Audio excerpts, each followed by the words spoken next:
Hey everybody, welcome back to the Gamers Lounge podcast. My name is John Meadows. With me as always is Eric, Nathaniel, and Dennis. How's it going, guys? Going great. Good. It's going. It's Hanging going. out. It's going. It's going. It's a new year. It's all that. It's podcast time. Yep. It is. First one of the new year and episode 200. Woo-hoo. So there you go. Happy New Year to everyone as well. Yes. I would like to say that 2021 will not be any worse than 2020, but wow.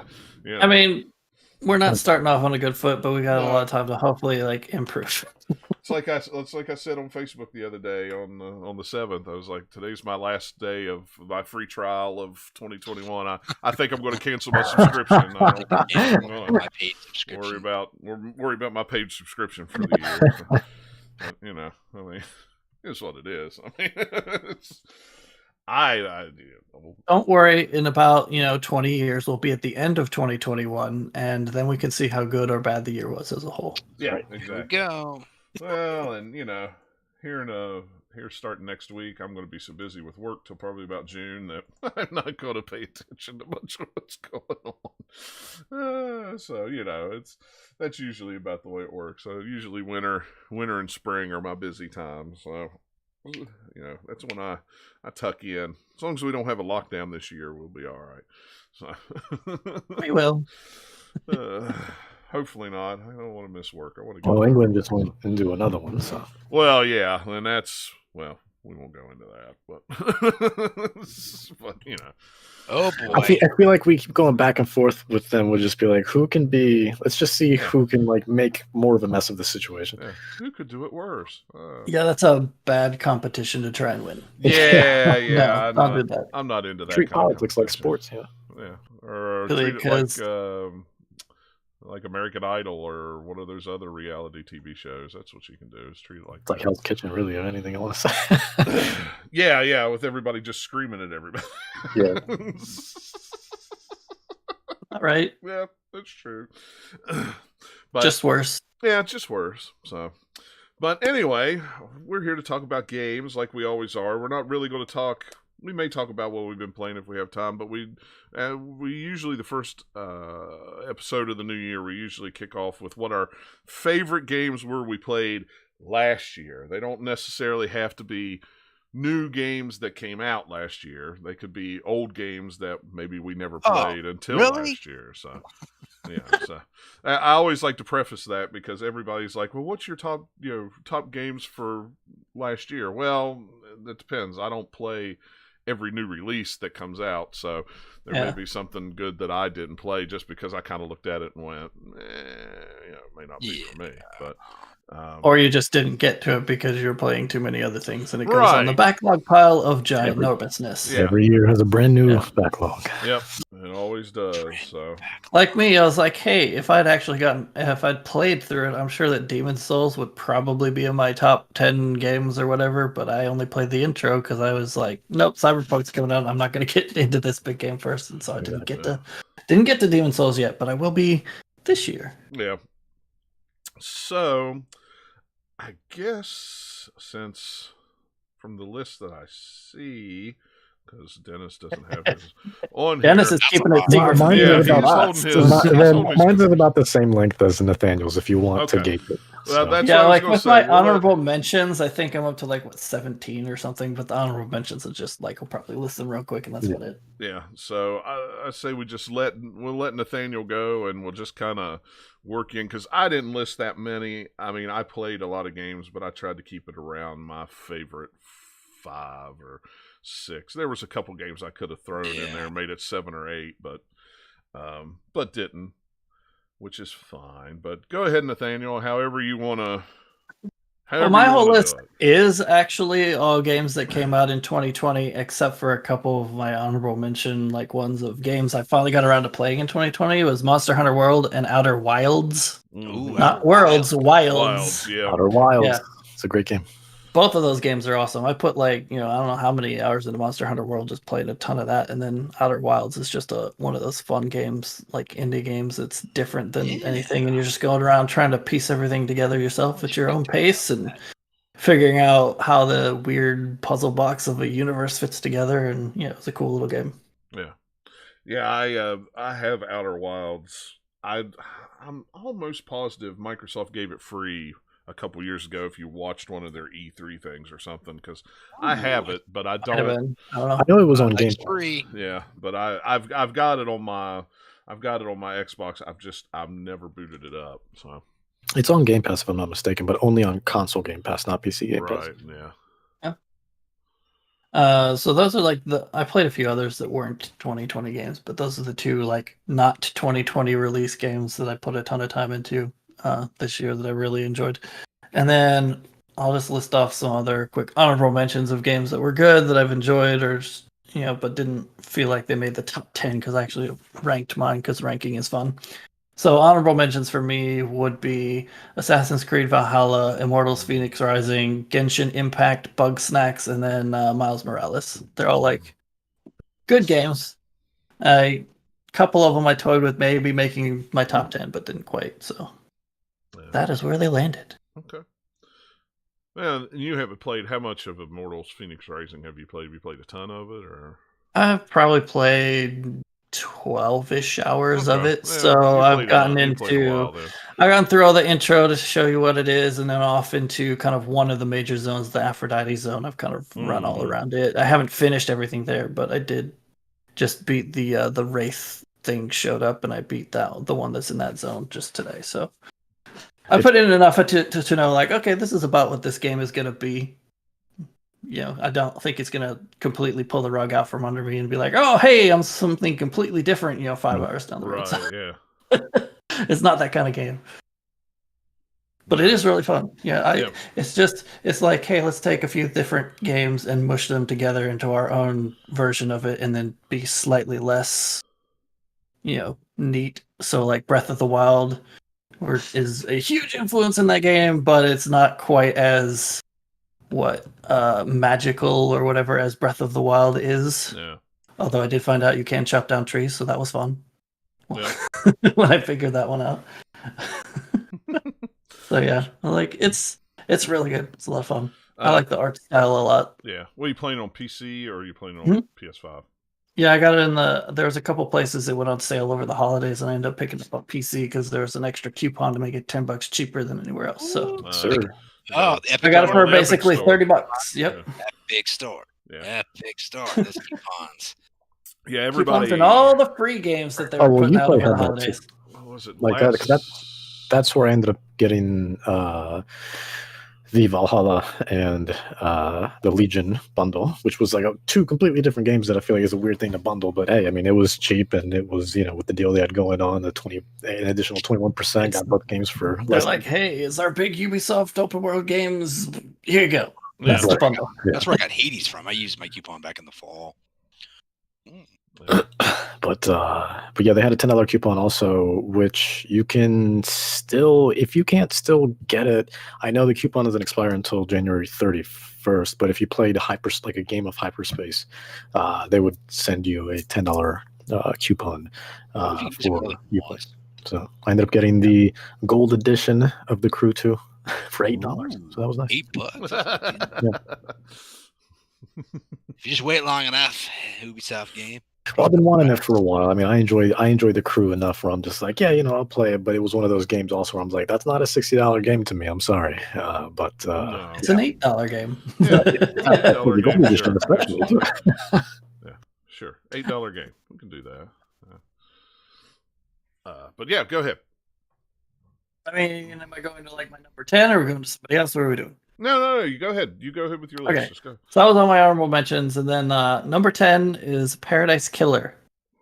Snuck Had that into one my down. list. That Very game, Danganronpa. it got higher than it might have otherwise, just from thinking back on it and how unique it is. Completely different than anything else I've played probably ever. It's kind of like this weird indie open world, like whodunit mystery sort of thing. But it also shapes the story based on the choices you've made or who you like, evidence you find out stuff. So you can get different ways that it ends, that it's like there's no one quite right way to do it. It just kind of shapes based on how you've played, and it has like this weird, crazy, unique setting that and then the visuals are this kind of like Miami is the word that comes to my mind just because of the color scheme.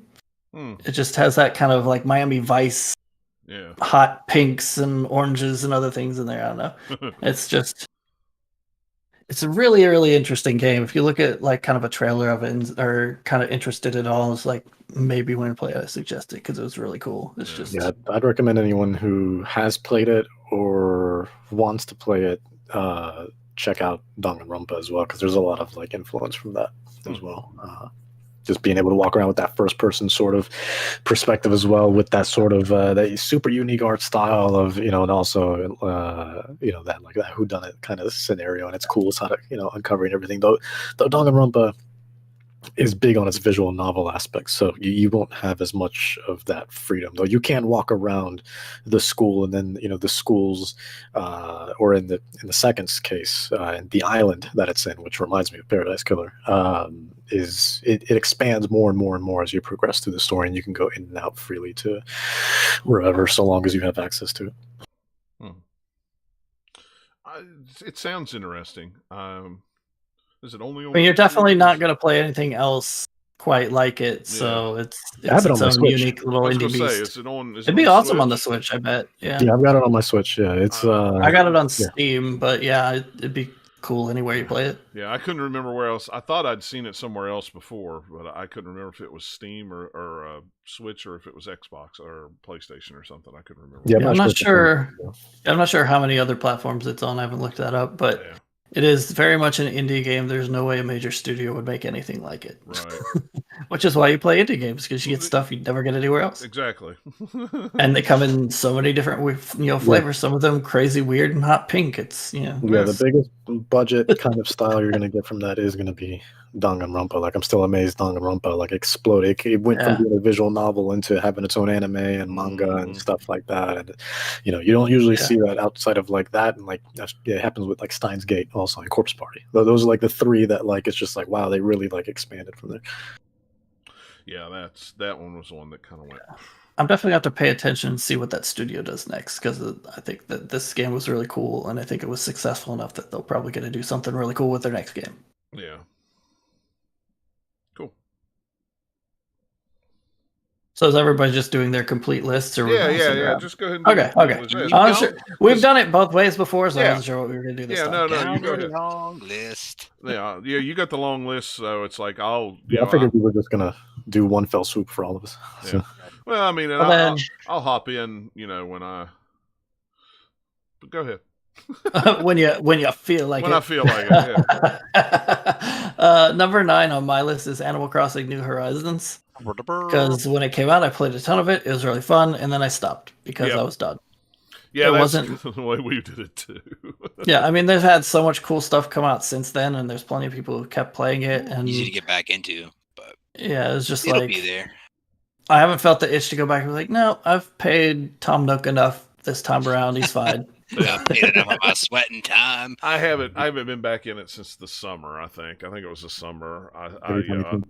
I mean, I was still in the spring, I think, by the time I finished it. I was just like, all right, I've had my fill. I don't want to keep checking this every day or every few days or anything. I'm just like, all right, I'm done. I'm moving on. That was, and that's what's but nice. my time with it was awesome because it hit at the perfect time for a lot of people where it's just like the relaxing, just like waste a bunch of time doing stuff that's not super stressful kind of a game. Yeah, and that's that's the kind of game that you can jump back into, and everybody on your island just kind of goes, "Hey, where you been?" And then you can just start right off where you've been before. It's not. Yeah, I mean, you pick some weeds and then you go on. It's you go back and everybody has been like attached to all the trees by vines that are being slowly digested by the plant life, and you're like, "What's going on?" It's like this creepy horror game all of a sudden. Yeah. It's not like that. It's not like that where you leave you leave it unattended and then all of a sudden all your guys move off of it. You come back and your island's like abandoned except for Tom Nook. It's nothing like that. But Tom Nook has this suspicious. Tom Nook is a little suspicious, walking around with a machete and glowing red eyes. He's like, what? He's like, I gotta go dig something up. Don't go in the secret cave. I'm telling you. The winter. I want to play that Animal Crossing game. Like, where's that spin-off? There's a horror Animal Crossing game that's fan made actually, where like you go into the museum with Blathers and like it's just him, but you play as Blathers and you go around and you have to like put the stuff that was donated into the correct spots and stuff like that. But every place is like haunted, and he walks in and he's just like, man, I shouldn't be in here so late at night, and it's just all this crazy stuff that happens. It's wild. But Blathers, you're nocturnal. You should be in there at night. That's the whole point, dude. Exactly, yeah. But that's when the ghosts like to come out. Ghosts don't like to come out during the day. It's easier at night. Number 8 on my list is a game that I will go back to at some point because the update it got for PS5 is Ghost of Tsushima. I got, decent chunk into that game and then just fell off of it for playing other stuff. But going back to play it at 60 FPS with whatever else they did on the PS5, I was like, okay, I'll definitely give that a try again. Because that is a gorgeous looking game. So did they actually update it, or is it just the frame rates are unlocked? It's one of the 2 games, I believe, 2 or 3 games so far that have actually gotten a PS5 patch to it. But it's still basically just kind of like the patch was to unlock the frame rate. So if you play it on PS4 Pro, you have like performance and you have, the quality mode. Right. So basically what the patch did was let you play quality mode on PS5 at 60 frames per second. Oh, okay. All right. Rather than, because for instance, like God of War, if you put God of War in there, you can play at 60 frames a second by putting on performance mode, but the PS5 could probably handle it on quality mode at 60 frames a second. They just haven't unlocked it. Okay, I got you. See, I'd seen a tweet go out, that it was 60 frames per second on PS5, and I wondered if it was just, if they'd actually updated it or if it was just the frame rate was unlocked, so. Yeah, because I've been doing some Googling on it to see, okay, what games can I play that are actually going to be better on PS5 once I get to the point where I want to play some of my PS4 games, and that was one of them. And I'm like, okay, I'll put that back in there. And then some like God of War that you're like, surely they'll patch it at some point, so maybe I'll wait. Plus, I just replayed that one, a few months ago anyway. Yeah. I would the one that I really want them to put a 60 frames per second patch on is Bloodborne, because I could not play that game at like a unsteady almost 30 frames a second that it was on my regular PS4. Yeah. Because I made the mistake of doing it right after doing Dark Souls 3 on PC, where it's all like super nice 60 frames a second solid, and then you go down to Bloodborne and you're just like, oh man, it's just like I could tell I could like this game, but it's just like not doing it for me at that frame rate. Yeah. Does it never patch that? I'm on it. Like a lot of Series X games do. What'd you say?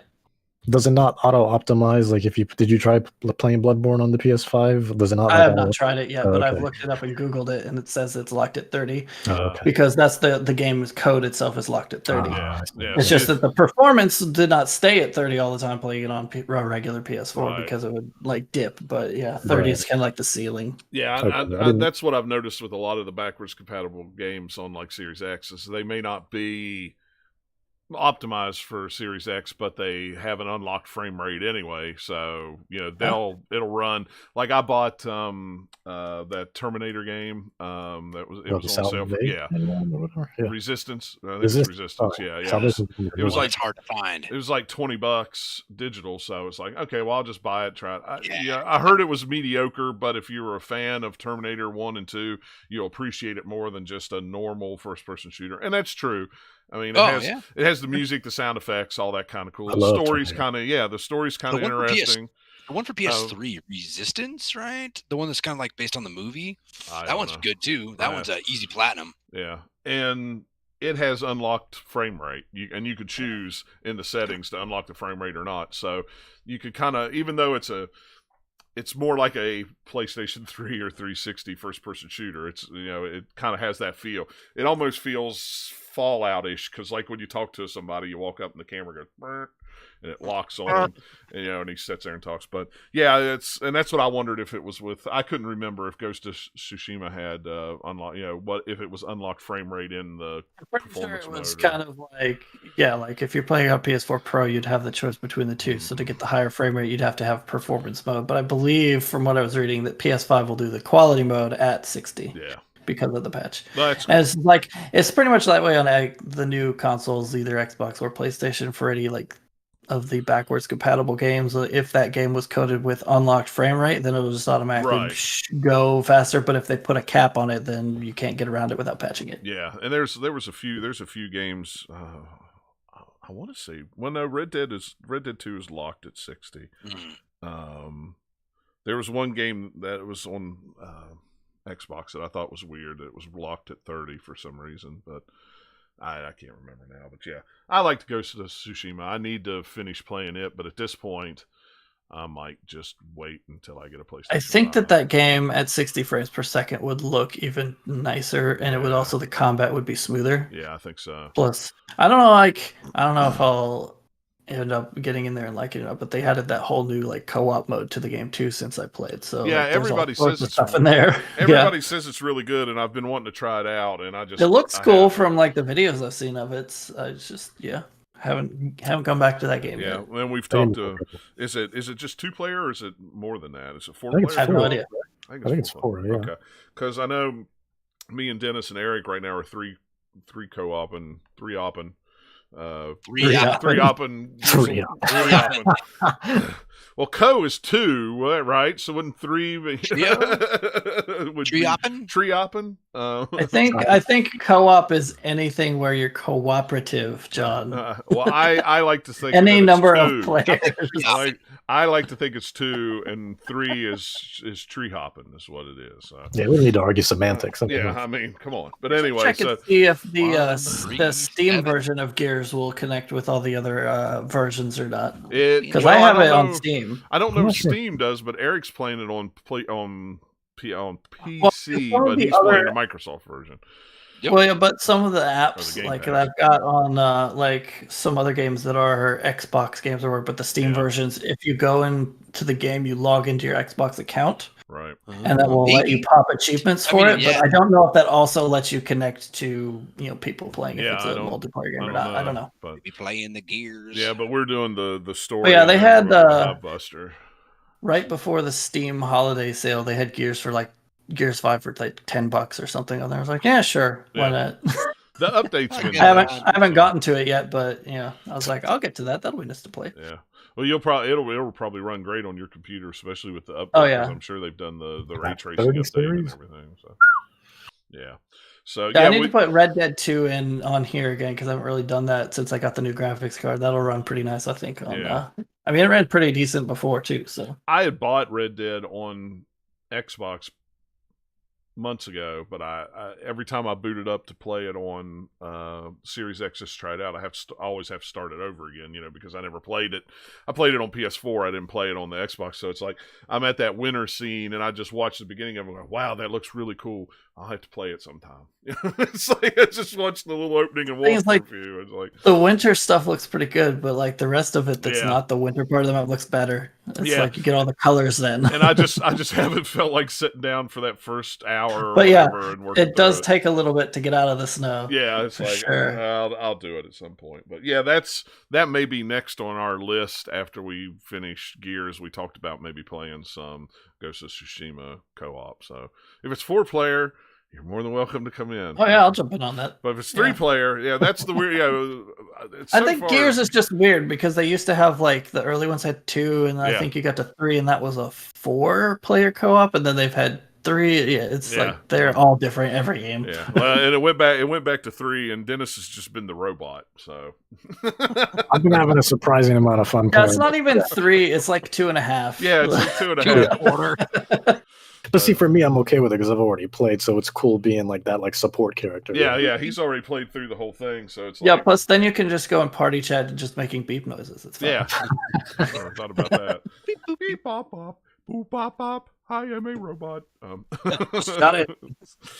But yeah, that's the co-op Tsushimas. I'm interested in it. I don't know. I go back and forth with.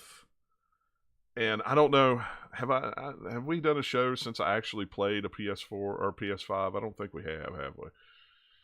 Because I don't know. When did you play PS5? I don't think so. I think it was. I can't remember if it was over Christmas. I think it was over Christmas. I remember you mentioning it briefly. Yeah, and I don't remember if it was here or if it was. I think I may have put it in the chat. I can't remember when it was, but anyway, my sister-in-law her husband got a PlayStation 5. Let me tell you something. Nice. That the pictures of that thing does not do it justice with how big that thing really is. It is a PC mid-tower height. Oh my god! And that thing is like, but it's also very deep. It's thick. Yeah, it's also very deep too. Yeah, so like every dimension is big. That thing is not a small thing at all. He has his laying on his side underneath the thing underneath his TV, and I was like, holy crap, that thing is huge. It looks like it really does. It looks like a Pokemon, because when you lay it on its side, the end of it kind of has a mouth open. It looks like the clam Pokemon. I can't remember what it's called, Clammy or whatever it was called. Cloyster. Yeah, Cloyster. That's it. Yeah. We've got a system skin idea. Yeah. I mean, that's what it looks like. And it's like the thing for that is.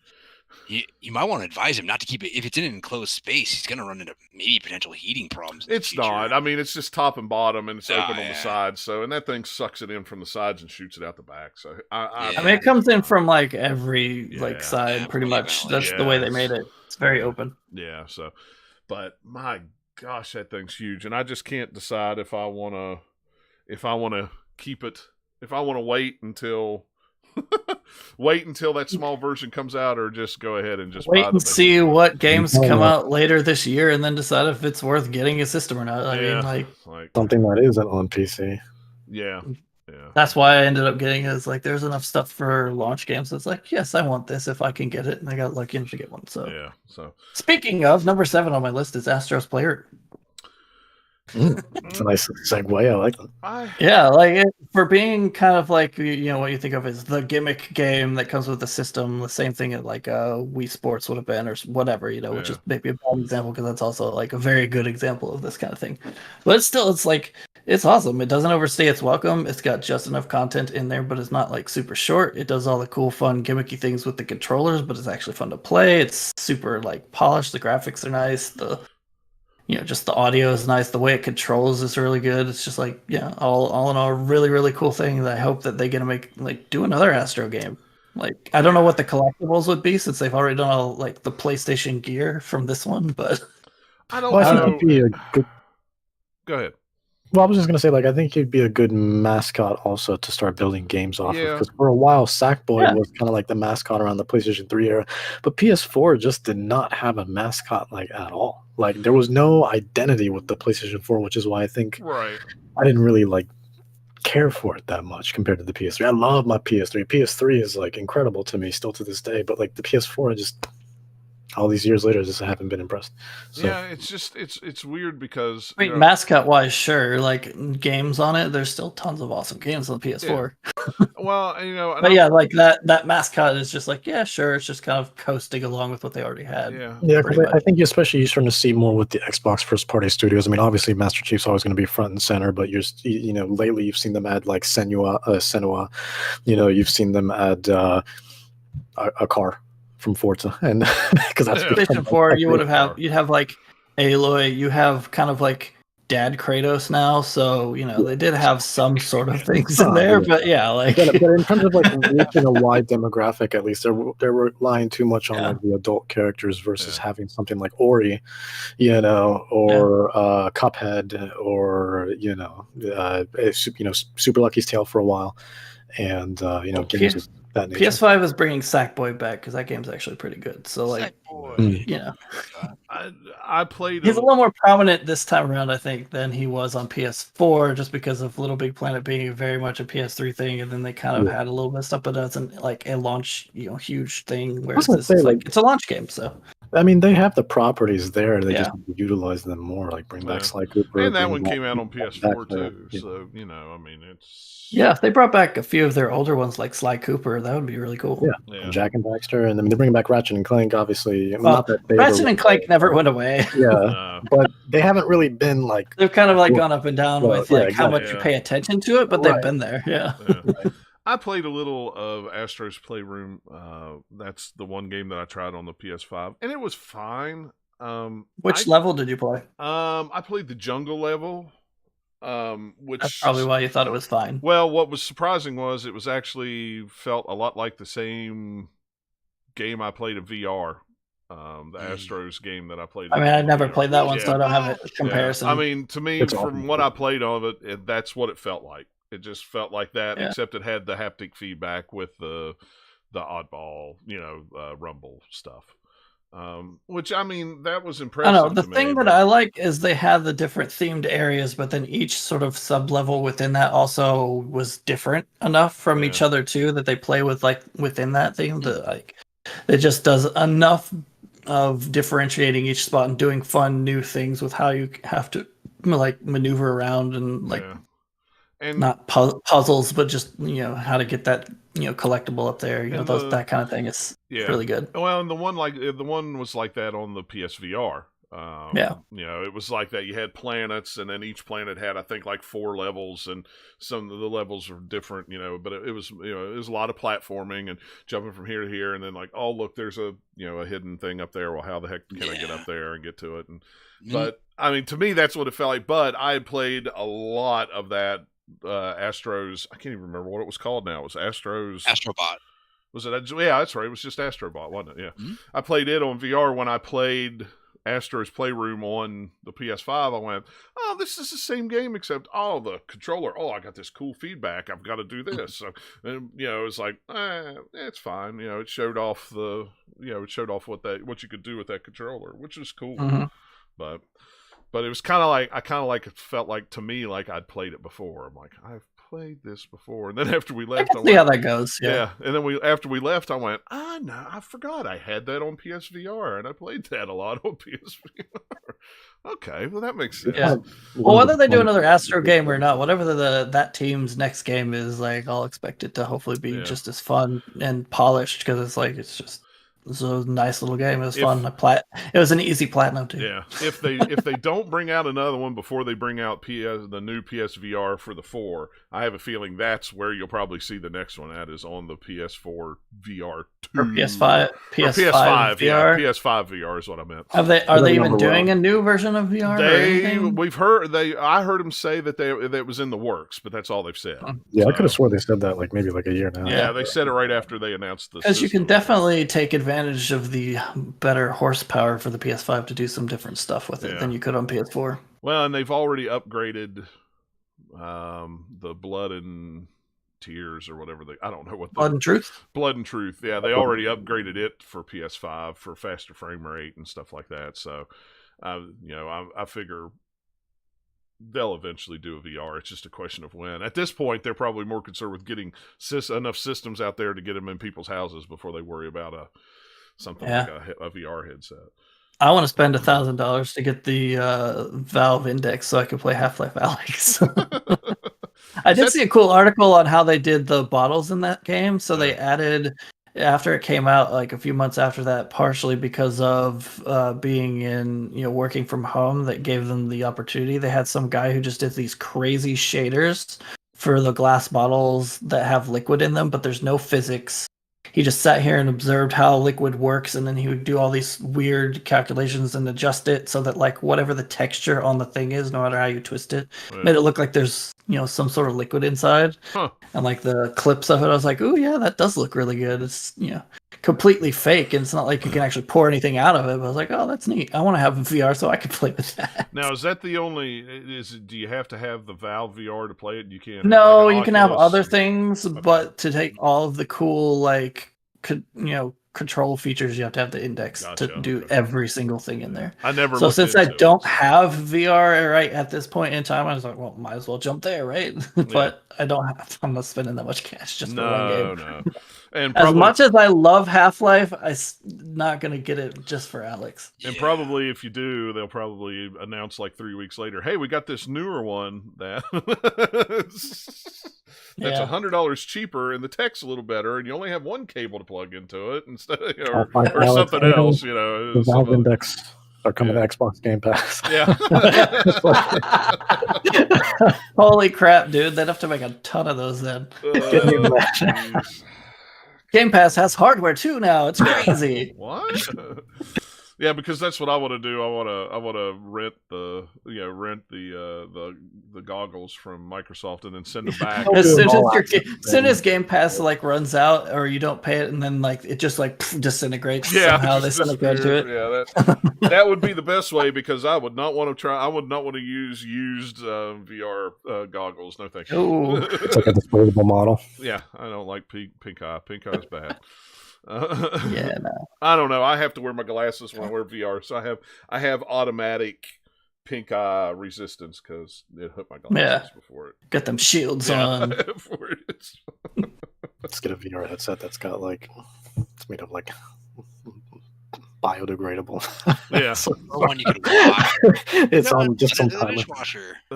Exactly. Some styrofoam. I'll give it 20 years maybe. Yeah. Anyway, go ahead, Nathaniel. Keep going. Number 6 on my list is The Pathless. That game is awesome. Yeah. Also fairly easy platinum if you just put a little time into it. I think it took 12 hours and finished the whole thing, got every single, whatever. There wasn't even any crazy trophies to get. It's all pretty much just if you complete all of the things in the game, you'll have every single trophy. Yeah. That's one I want to play. Like I talked about that last show, was that game. And is that a timed exclusive for PlayStation systems, or is that? It's on PC too. Yeah, it's on the Epic Store, and it's on PlayStation, and that's it for the moment. I don't know if they've said if it's going to come anywhere else or not. Yeah, I'll look because it does interest me. But it's just another game that it's very unique. It has an interesting kind of way of getting around and movement that's different than any other game, because you're holding in sprint and it uses your energy, and to refill it you have to shoot the targets as you're on the move, and then it has all the really nice puzzles in that game too, and the bosses are almost kind of half boss fight, half puzzle, almost sort of just figuring out, almost like you would in a Zelda game of okay, how do I have to defeat this boss? How do I get to the glowy spot or whatever? A little less like that, but a little. And each boss is different too. So one of them is a little bit more of this feels more like a boss fight, and this one is this feels more like an encounter that I have to survive by doing this, and then the boss eventually gets defeated at the end of it. And then you have kind of the Uber version of that for the final boss, where it has several stages. Now, is this because I always get them confused because they're pretty much the same studio, but just split apart? Is this the Giant Squid, or is this that game company? Who? I think it's Giant Squid. It's over at Abzu, I think. Hang on, let me go back here. Yes, hit the Google. Giant Squid. It is Giant Squid. I just had to hit back on the. But I don't know, it has a really cool, like, just the story, the way that it's like a minimalist sort of thing, but it does have different cutscenes too. So it's kind of halfway between being kind of like Shadow of the Colossus or Journey style, where it's just like all how you're experiencing it. It has sort of that feel a little bit, but it also does have kind of voiced cutscenes here and there. It's not a ton of them, and I believe it's Laura Bailey and crap, who's the evil dude in the game? Anyway, but yeah, like it's got quote real voice actors in it, so it wasn't that minimal if you're gonna pay for them, right? So there's some stuff in it. A lot of it is towards the end of the game too, but there's a couple in the middle, and it's all about kind of like cleansing the land of this corruption. And then the evil guy's like, "No, how dare you steal the corruption? I'm cool and awesome, and I'm gonna defeat you." And yeah, I'm making it sound really dumb, but I'm calling it down to the basics. But we understand. We get what you're saying. Yeah.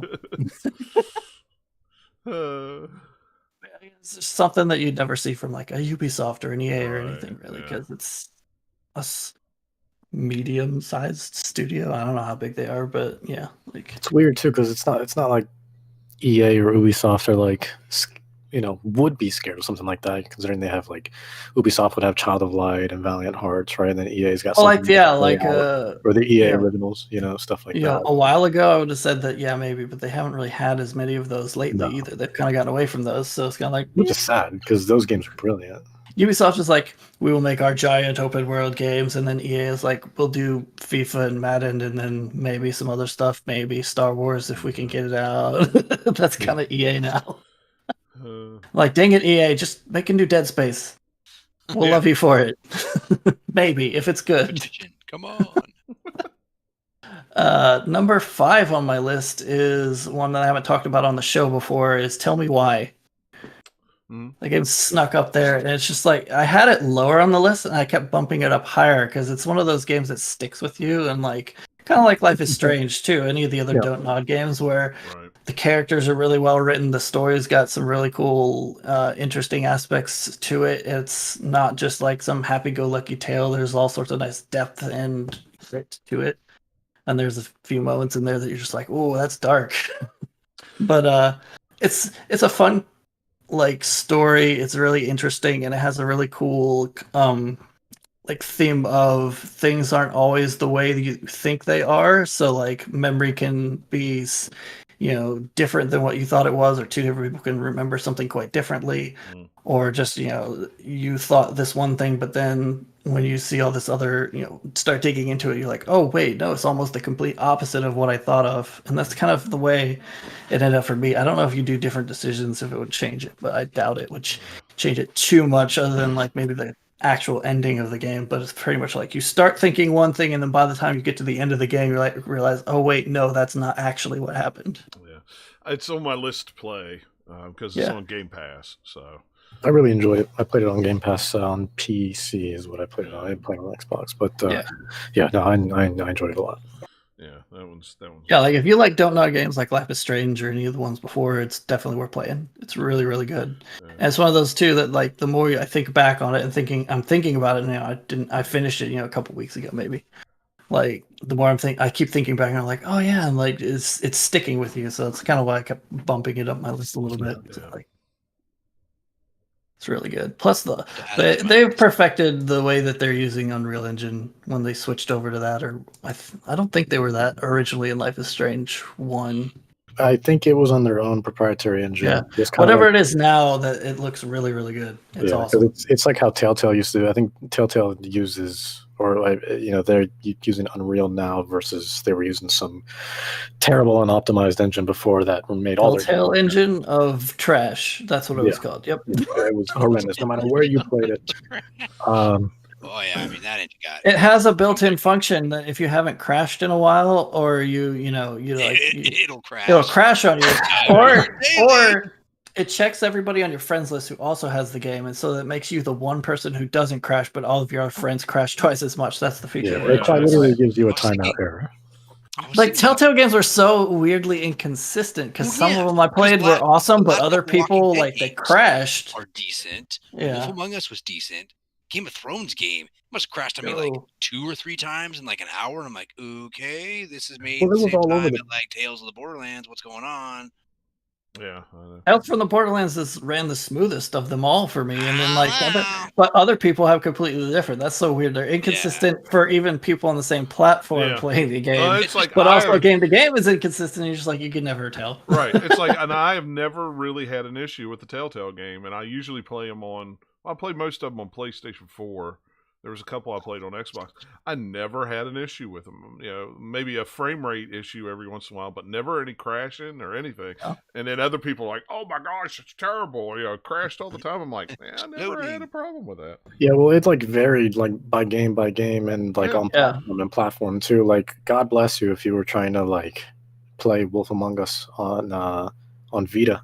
That was just a disaster. That was an absolute disaster. It was so hard to beat that game because of how it performed. There's one. No, is it Batman? It's Batman on Vita. I cannot beat one level. There's one part, I can't remember where it is. I have to swipe or something like that. Yeah. And it's stuck in there. It's been stuck in there for years because no matter how many times I go back and play it, it never recognizes that thing, and I die and die and die and die. And finally I just went, you know what? I'm done. I'm done trying. And I picked it up a couple of months ago after having it shut off for a year, booted up, said, you know what? I'm going to try to play that again. Still does the same thing. I went, yeah, that's stupid. So I didn't play the second Batman one that they put out because the first one had several crashes that I got through it, but I was like, no, every time I thought about buying, I'm like, nah. No, the second one was much better in terms of performance and just overall a better game, I think. So I like the story in the first one, so yeah, I should pick that up at some point. Yeah. Well, they have that like what is it that like black and white edition or whatever now that you can get, and I would highly recommend that. I played it on Switch. Actually, I usually play them on PC, but that one in particular, the Enemy Within, I played that one on Switch because they were selling it for like, I think it was like $3.49 on the eShop one time, and I was just like, okay, well, for a couple of dollars, why not? Sure. So, and I had a really great time with it. Actually, it performed well for the most part. I don't think it crashed on me because by then they were using Unreal Engine, so it was pretty much okay. Remember when the games were potentially being delisted and it was like a mad scramble to buy the physical copies? I think I own one Batman and all the Walking Dead and Wolf Among Us. Like physically, I was like, I'm gonna get the definitive edition. I'm just gonna have them just in case. Like, even though I own them digitally on like 3 other platforms. Well, you just can't be too sure. Hey, you never know. Never know. I mean, got lucky though that somebody else picked it up and brought them back. So. Yep, and finished the last piece. Yep. All right, what's next, Nathaniel? All right. Number 4 on my list, Ori and the Will of the Wisps from early in 2020. Yeah. I added that. Have you went back and played that on your new PC yet? I have not. I don't know that it would change anything. I don't know. I don't know if they updated it like they did on the Series X. I don't know if they did that on PC or not. Because on Series X, that thing looks fantastic compared to what. I mean, it looked fantastic on Xbox One, but on Series X, where they updated it, where it's actually 8K bumped back to 4K, it just looks.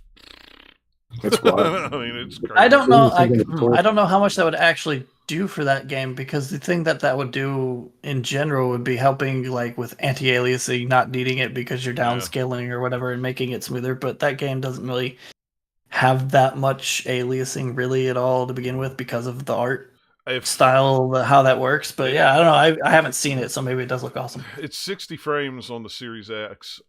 If I had a TV that did 4K and 120, it would do 120. Will it do that on the Xbox One X? Will it do 60 frames? I don't remember. I don't remember if it was. I think it'll do 60 frames on the One X, but the 120 though, that's specific. I mean, I can't see 120 on my TV anyway, so it's like, that wouldn't help me. But I was like, I have my One X. Maybe I should buy it on there and play on my giant TV instead this time, because I played my PC the first time around. Yeah. But yeah, like they took the art from the first one and then they did Ori as an actual model this time, which I wasn't sure I would actually like, but it actually turns out to be pretty good, and it lets them do some stuff with the animation that they could not have done if it was all sprites. which I think was a fair trade-off. And then they have if you ever look at the behind the scenes on how the game is actually put together, is really cool. Just the way that they did some like painting of lighting in there to do stuff that makes it get that kind of painterly look that it has in order to like actually do that. They had to do some crazy cool like engine hack things or whatever. I'm not sure what you call it, but just interesting techniques in order to make that game work. It's an extremely talented studio. Moon Studios, like they're like insane.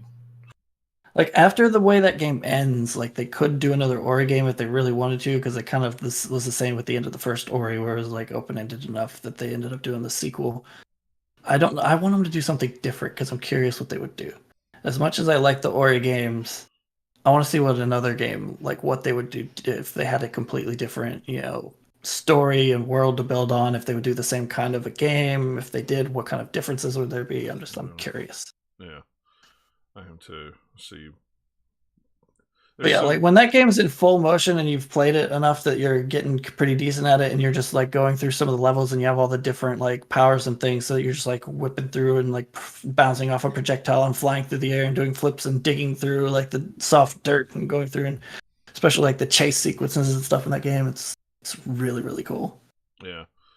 The boss fights are really good too. I think they're better in the second game than they were the first game. Yeah, I played a little bit of it when I first got my Series X. I accidentally somehow erased it off my hard drive. I don't know how I did that, and so I've got to reinstall it, which is big deal. I got to reinstall it, but those are two games I'll probably, even though I have Game Pass, I'll probably track down the physical versions of them just to have, because they're worth owning. They have really nice like collector's editions too. Yeah. Got some cool stuff in there. Yeah. All right. Number 3 on my list climbed a little higher than like some people would probably put it, and it's there despite itself. Is Cyberpunk 2077. I didn't even put it on my list. I thought about it. It's a game that I played over 100 hours of, and I ended up playing every single ending off of it and just like loving the crap out of so much of it. It's just that they have so many of the fringe edges that just hold it back, because there's so much great there. Like the potential to be as amazing as Witcher 3 or like pretty close to that is there. They just weren't allowed to get that finished because someone had to put it out so they could make money. Right. But I don't know. Hopefully CD Projekt Red hasn't completely gone off the deep end, and they will actually fix it, and we'll have it be kind of like a No Man's Sky situation. Looking back at it, looking back, like, man, you remember how terrible that was at launch, but man, look at it now, kind of a thing. Yeah. And that's why I didn't put it on my list, because I mean, I'm just gonna consider it a 2021 game when it's actually finished, and then consider it for that top 10. Yeah. Hopefully. Well, and that's why I just same thing. I'll be like, I played this is Cyberpunk 2077 2020 edition, and I'll play the 2021 edition later. I just knew that if I went ahead and I played about 15 hours of it, and I was like, if I go any farther when the update comes out, I won't go back and do it again. So unless you're playing it on the platform I was with the high-end PC where you can turn on all the bells and whistles, then there's no reason you should be playing this game. Yeah. I mean, you could still have fun with it. There's still like things about it that objectively would be the same between versions. Like the characters are really good one. Like there, especially when you go a little deeper in there and they have a few of the other side characters show up that aren't there in the early parts of the game. Yeah. They're some of my favorite characters. They're awesome. And then just some of the side quests, there's some really good just character companion quests, just some goofy fun side quests that are just fun to do that are like, hey, we're not taking ourselves too seriously. Driving around on motorcycles is the way to get around in that game, because then you can just weave in between traffic and not crash every 5 seconds. Well, also, that's the thing that I'm curious to see if they'll change, because I did not buy any vehicles at all, because there's no reason to buy the 2 dozen vehicles, because they give you some of the best ones for free. So you get a motorcycle that's like the second best motorcycle in the game for free from like side story quest. Then there's a free like sports car, fancy fast car. I forget what it like category it would actually be, but there's a side mission that you go through that's kind of like in the desert that's like a cave. If you go back there, there's like a shipping container that has a car in it that you can just pick up and drive away, and then it becomes yours. So it's like you don't have to buy any of the cars Right. that they give you. You can just get free ones that are really good. Yeah. Well, and and everybody was like, "Oh, you're not playing it because of all the bugs and everything like that." No, I mean, I was playing it on Series X, and I wasn't having any issues with crashing, and there was the bugs, that everybody had with, walk into the club, and everybody's standing there doing the T-pose, nobody's moving, all the music's playing. It'd be awesome if someone should put a mod in there so that it does like T-pose, but they're like bouncing to the beat. Yeah, exactly. Because that would be hilarious. I would do that. But I just saw today someone put out like a flying mod for the game, so you can just fly around Night City. Oh, did you see the? I'm waiting for someone to put like the spinner from Blade Runner in there. That's what's the mod I want. Did you see the third-person mod that somebody brought out? Oh my! It's all it is it pulls the camera back. It's not doing anything to the stuff. So you see all the cheated animation that looks good in first person, but that's because they're disjointing arms and stuff. Yeah, so it looks good. If you see the Frankenstein monster behind the scenes, like any game that you've ever seen do that, it's like they're never. I would say most first-person games do that anyways behind the scenes, and a lot of them don't even have heads on their models anyway. Right. So. It was like, no, well, that's the reason behind the curtain. No, Mr. Oz, stay behind the curtain. I don't want to see that. That's the reason your character does not get in the ray tracing calculation, so you don't reflect in windows or anything. Right. It's because of that. You can see, like from your shadows too, that your hair and stuff does not go. You're just like a bald head. Right. Which I think that's probably a bug. But yeah, it's just like, okay. Yeah, like I don't know if you guys have seen the third-person mod for Resident Evil 7, but that is terrifying. But it fits there because you're playing a horror game.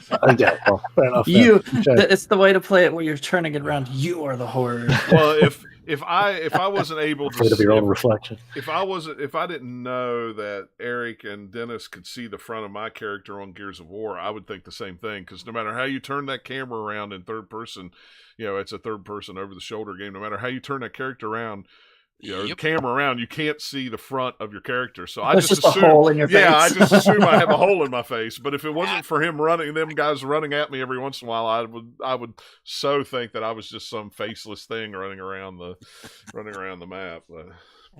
But man, there's so much awesome stuff in that game. Like some of the set pieces in there are the most like crazy cinematic fun set pieces I've played in the game. So it's like, it's sad that the game got weighed down by its terrible launch because somebody said that they had to put it out.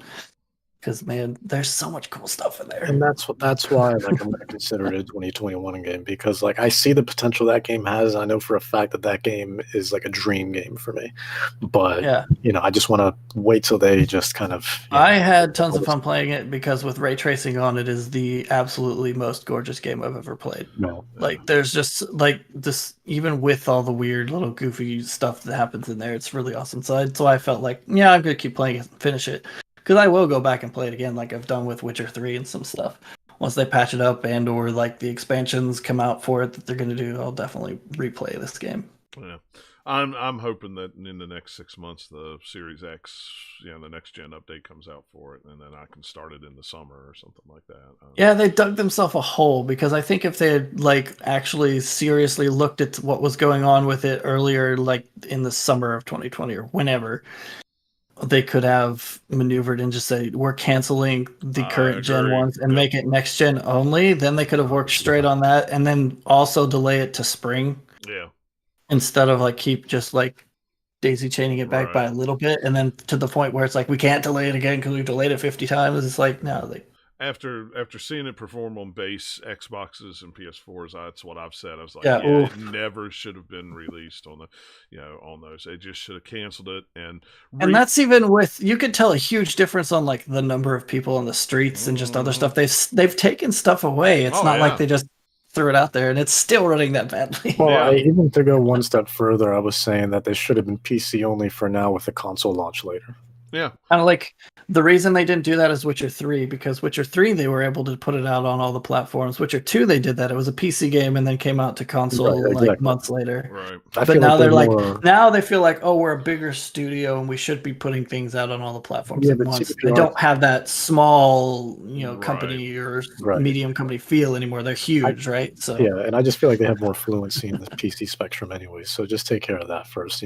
Just do what you do best there and then worry about the rest later. I think if they would have just Do canceled it back. Yeah. if they would have just canceled it on current gen consoles, the backlash wouldn't be so. There would be immediate backlash from people who were still on those consoles, but when the game actually came out, I don't think there would be a backlash like there was. The problem with that is they would have had to have waited at least a year, maybe 2, Yeah. and at that point, that's delaying it way, way, way too much because they don't want to be working on it for a decade before it comes out. Yeah. And they lost a lot of money, so that's why they still put on these, because they've still made, as you could see, like they've still made plenty of money even with people getting refunds, like returns and everything else, the controversy. I mean, it's gonna get better. A couple more patches, things will get better for PC. Obviously, things will get better for the newer consoles, and hopefully PS4, Xbox. The problem that they've done now is they've ruined the reputation of kind of their studio and mostly just the game itself, so that it's not going to have as long a tail as Witcher 3, because Witcher 3 still tells a ton, because when it came out, people were calling it best of all time because it was like Witcher really 3 good. like a year ago.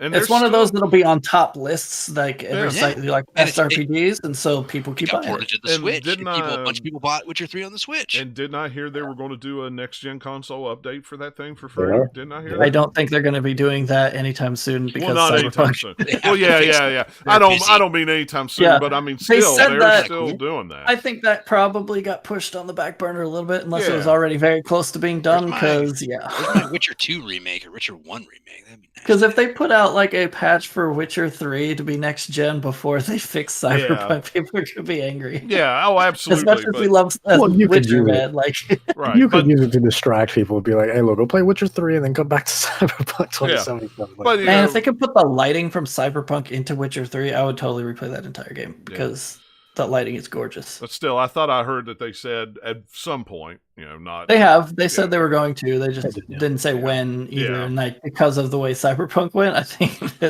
that's probably going to be a little bit later. I'm in no hurry for it, but I mean that's still, that just shows you though the caliber of that game and the love of that game, that even maybe a year from now or even 2 years from now they'll put out what I'm interested to see is Cyberpunk 2078 or whatever a sequel to this game would be, and like how improved it is, because this Cyberpunk 2077 it seems kind of halfway. It's part Witcher 1, part Witcher 2 as far as how buggy and semi-broken it is. Yeah.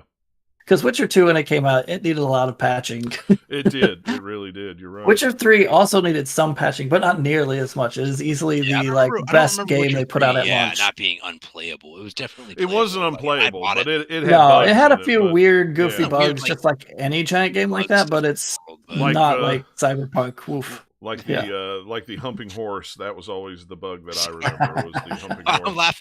I was thinking about the one I remember is your horse just being on top of buildings. Yeah, I remember that one too. Yeah, you're right. Yeah, I forgot about that one. Yeah, that's that humping horse. Though. Fun. You just come out and that horse would be like, what are you doing? Why are you doing that? Stop! Pull your jets, Roach. Come on. Yeah, jeez, come on. You take your name a little too seriously. This is an M-rated game, but not an MO. Jeez, or AO. Woo, jeez, Lord, back off. That was a rated game. Horrifying, but anyway, this is not the Dog and Pony show I was looking for. No, this is not the Dog and Pony show. Yeah, you are right about that. This is not the Dog and Pony show. Number 2 on my list is Last of Us Part 2, which John will just be like, "Why? No, that's a stupid game." Because I'll never play. I know. I'm just teasing. It's fine. Whatever. It's fine. I know people. Only if the first one is Super Mario 3D All Stars. That's all. Yeah. No.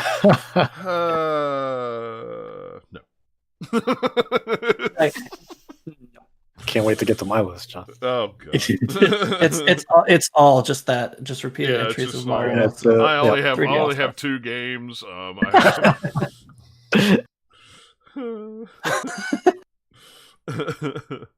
But yeah, I knew Last of Us was going to be high on your list. See, Last of Us Part 2, like there was some stuff about the story that I did not like, but there's some stuff about the story that I do like, and then it's also kind of, the longer I've gotten away from it and thought about it some more, it's just like more of just like, okay, yeah, no, I kind of like that, or I see what they're going for, and I appreciate it a little bit more than I did when I kind of was like in the thick of it.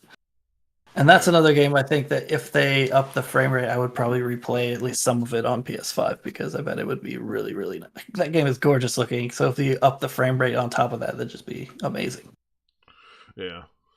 But yeah, I don't know. I appreciate like the storytelling in lots of parts of that game. I like the characters are really good. It's for like how insanely like how many pieces there are in that, even considering it's pretty much just like a linear game, even though it has a few like wider open sections. It's pretty much still just a linear game. Yeah. That is super polished.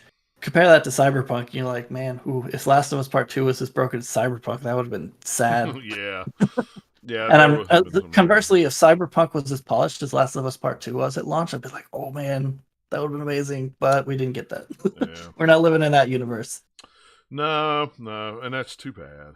But yeah, like Last of Us Part 2, like, oh man, it's so pretty. It's a very pretty game. It's also pretty gruesome at parts, but there's several moments in that game that you're just like, oh, I squinting at the screen, like I can't believe you're doing that. That's like, oh, that's just like super duper violent or over the top, or just like, oh man, like, why did you do that? I didn't want to do that, but that's kind of the point of the game, so it makes sense that it's there. Yeah. I don't know. The more I get further away from it, the more I like kind of what they did with like the perspective of the two different kind of main characters that you play as. And it's just like, yeah, I don't know. It's kind of like the same types of gameplay as the first game, but they polished it up a bit more and give you a couple different options that you didn't have in the first game. Yeah. Like crawling while like prone. So that's kind of fun to be like crawling through tall grass, trying to sneak up on a guy and then pop up to get him. And yeah, I don't know. And then when things like go terrible, then you're like, oh crap, now I'll run around and now we're in a shooting gallery instead of a sneaky gallery. It's fine. Boy, that sounds familiar. Especially from last night. Yeah. Trying to go through like, oh, well, yeah. No more sneaking. They saw us. Yep. Although if you're good enough at it, you get away and break line of sight enough, they do go, like, let you get back into stealth in that game, too. Yeah, which is kind of ignore you for a while. Yeah. You know, you back away from them. So, yeah. Yeah, anyway, yeah, that game is really, really good. I enjoyed it. I had some issues at the time where part of it was also me just feeling what the game made me want to feel, which is uncomfortable. Yeah. We had talked about this before on the show, but I would play it for like a day or two, play like, 3-4 hours, and I'd have to take like a 2-day break because this game's just ugh. Yeah. Well, they definitely made an effort of trying to do something that video games don't normally necessarily do. It's more of like kind of what you'd see in film where they're trying to like cover a serious topic and it's not like a happy fun adventure or like an MCU movie or something. It's more of your indie, like let's get gritty kind of a story. Lots of people complained about how they really liked, I saw some discussion on Reddit and stuff where they really liked the first game but hated the second one. I can see that. Different strokes, We kind of see that mostly because the people, it seems like, and not everybody, but a lot of the people that were like that, where they completely hated the second game, is because they thought of Joel as a hero from the first game, which he is not. 10 minutes. Like, well, there we go. Now things are getting interesting. Because people love Joel and Ellie so much from the first game, that the second game challenging your view of what you saw them from that first game, some people just bounce right off of that, which is fine. Like, it doesn't have to be for everybody. It's kind of one of those things where you normally see this in like an indie sized game where it's just like, we're going to do our thing. It's not for everybody, but the certain people who get it will really like it. Some people will hate it, and that's fine. You don't see that on a giant AAA games much, and that's kind of like what they did here, which is kind of interesting. Right. You very rarely see that. Well, and also what a lot of people's that maybe liked the first one and didn't like the second one too, who knows what their frame of mind was in when that came out. I mean, it was in the middle of this year and a lot of things were going on in the world. So, that June of 2020, not exactly the most, calm and peaceful time. Yeah. Yeah. So, I mean, that might have had a lot to weigh on some people's minds too, I mean, just not maybe deliberately but subconsciously. It was like well, there's certain people that if you're like your life or just the world in general is feeling very dark, you don't want to like Right. watch dark movies or play something dark. And then some people want to play the darkness Yeah, because it's something you can exactly. overcome. It's just different personalities, right? Yeah. For me, I don't like to do that when things are down. I want to play something that's going to take my mind off of it, not make it worse. It's like...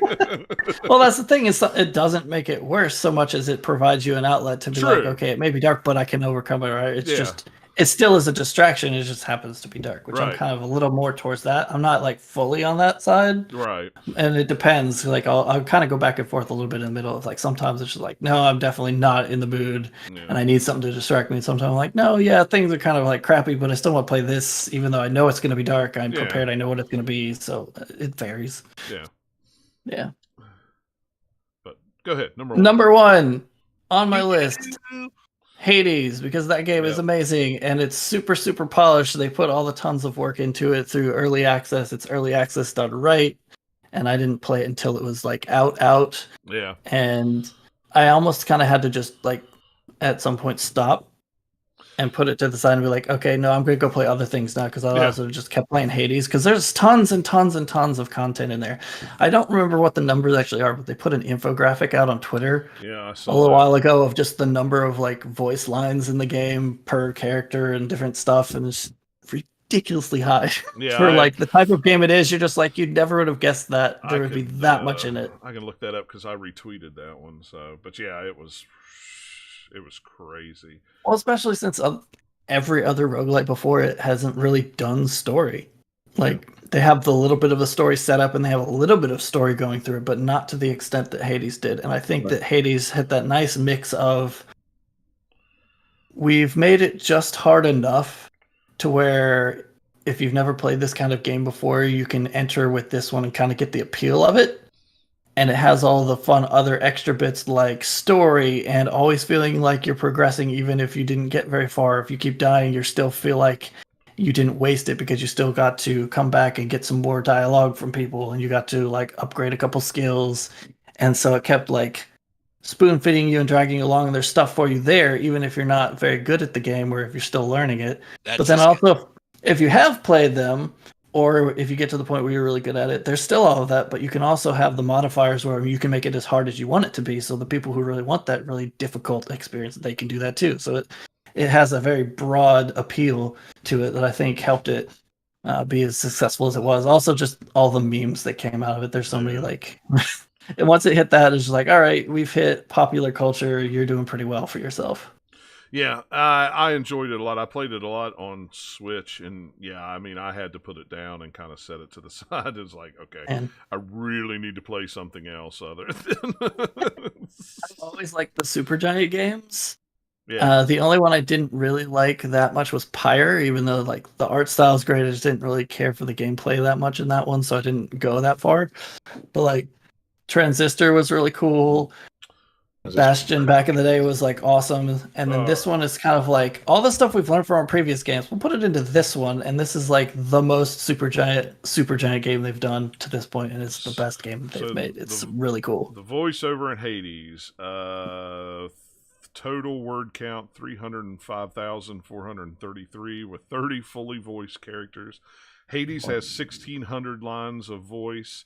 And how do you say it? Zagreus? Zagreus. I can never say that right. 8,500 lines of voice.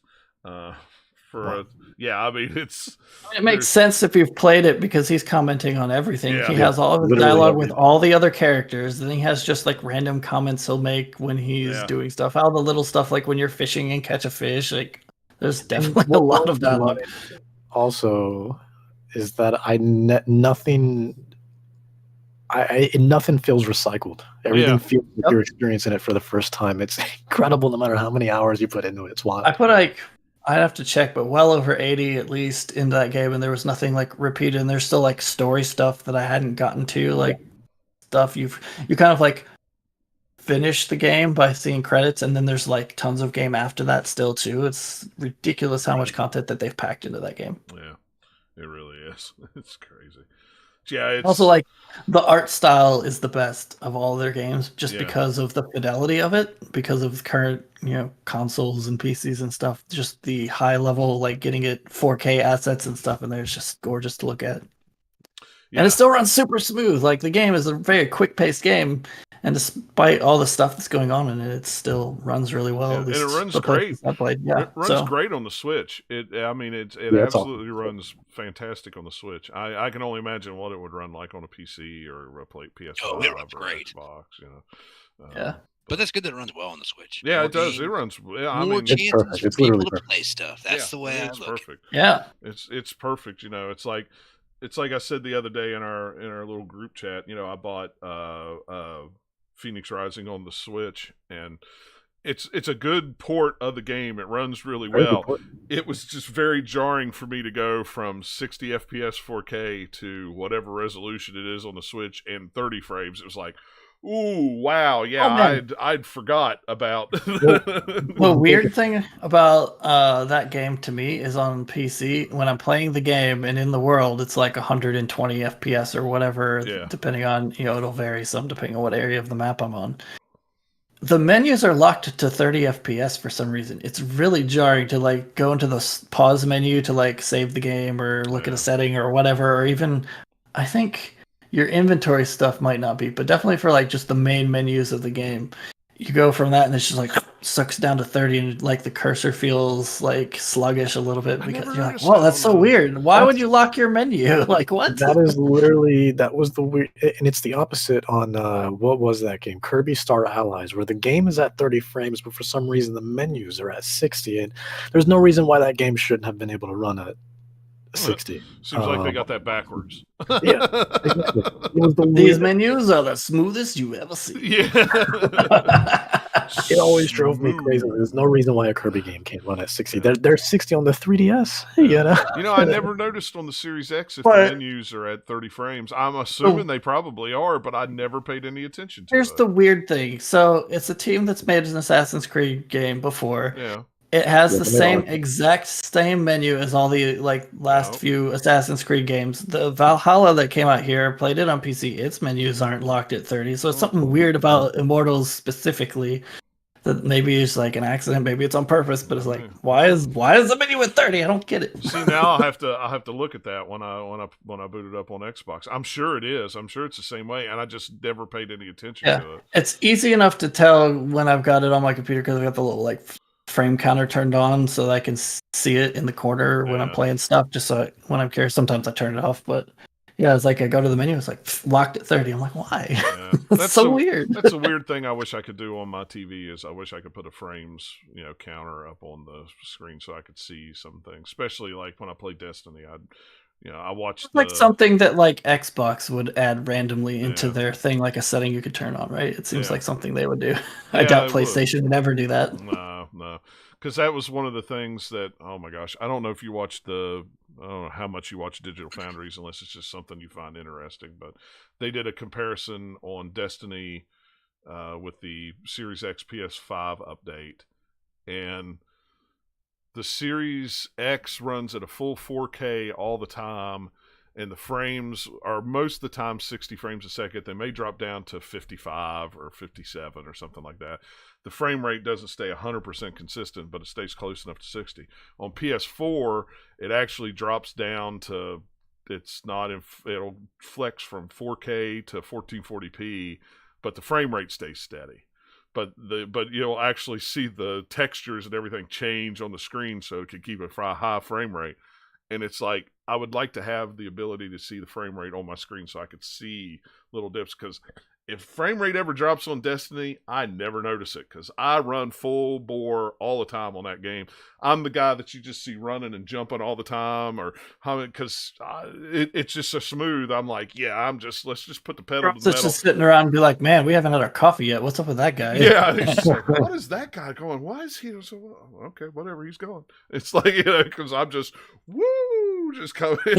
I want what he's got. Yeah, because it's just like this. I remember playing this game at 30 frames a second on on PlayStation 4, and now it's at 60. Blah! It's like, I love That's it. one of the reasons why I never got it on console, though, because like even though I was gifted God, what was it? Whatever that collection was when Cade 6 had died or whatever. Spoiler. Yeah, Forsaken, I think it was. Yeah, there we go. The Forsaken collection that gave you everything up until that point. I got that on PS4 because it was gifted to me, but I still didn't play it until I got on PC because I was like, no, I want my 60 frames. I'm sorry, like I'd rather just have the base game and be able to play sets than have everything and then just have an unstable frame rate as well. We played I played 500 or 600 hours of that first of Destiny 1 on PS4 at 30 frames. Never knew. To me, it was fine. Yeah, to me, it was fine. It was like, oh, this is. I never thought anything about it, but boy, when that update for the Series X came out, I went, holy crap! It's like light shot out of the system. It's like, yeah, exactly. It's like holy crap! And now it's in a game like Destiny too. And now I really have a hard time going back to like Switch games that are 30 frames per second. It almost drives me crazy. And I hate to sound that way because I don't usually fixate on stuff like that. But it's a game-by-game basis for me, but that's not as important to me as resolution. Because if I see things that have like no anti-aliasing, that's what drives me the most crazy.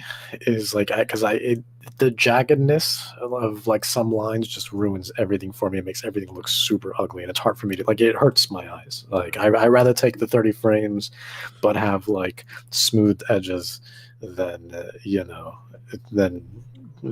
not that. So it drives me absolutely crazy. So you have some Switch games where you get like not 30 and jaggy, and then you're just it's the worst of both. Stupid Astral Chain. Why you're so good, but you're so sluggy and jaggy.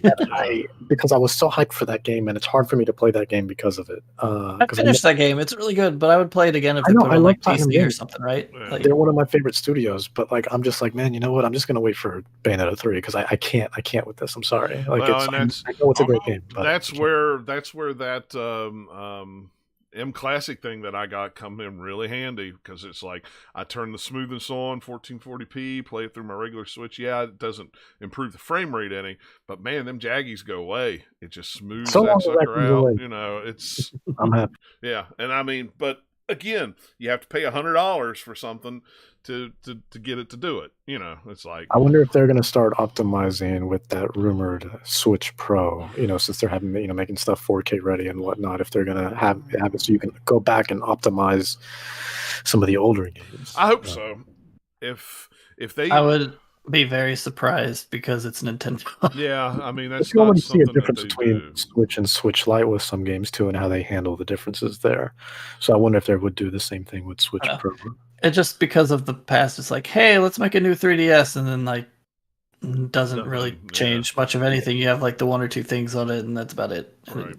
So like Nintendo, that's not really their thing. Technology being cutting edge or improving old things by making the tech faster is not really Nintendo. Yeah, and that's true. I don't know. I don't know if they. Well, that's for another show. I don't know if they'll do it. Because I would love to see the jaggies appear for Fire Emblem also. Honestly, brilliant. But like, no, if they did a new Switch, with the processor in it wasn't necessarily that much better, but just enough to run about the same or slightly better, like performance, but it had a 1080 screen on it instead of 720. I might buy it because that would be awesome. Yeah, I mean, just having a crisper screen on the handheld mode would be great. Yeah, it may be OLED too, from what I've been reading. So even better. Yeah, like that would be what drew me in, rather than like, oh, it's so much faster. Like, cool. I don't know if they do it. I really see them just doing like a console. Just say you can pop your Switch games in it. It's not portable. It's just a console. Does 4K. So you got the handheld only, the hybrid, and the console only version of Switch. Well, I mean, which is like only one of them fulfills the name, right? Well, and one of them, I think that's the reason why. That's one of the reasons why we haven't seen another 3D family of 3DS or some kind of DS system come out.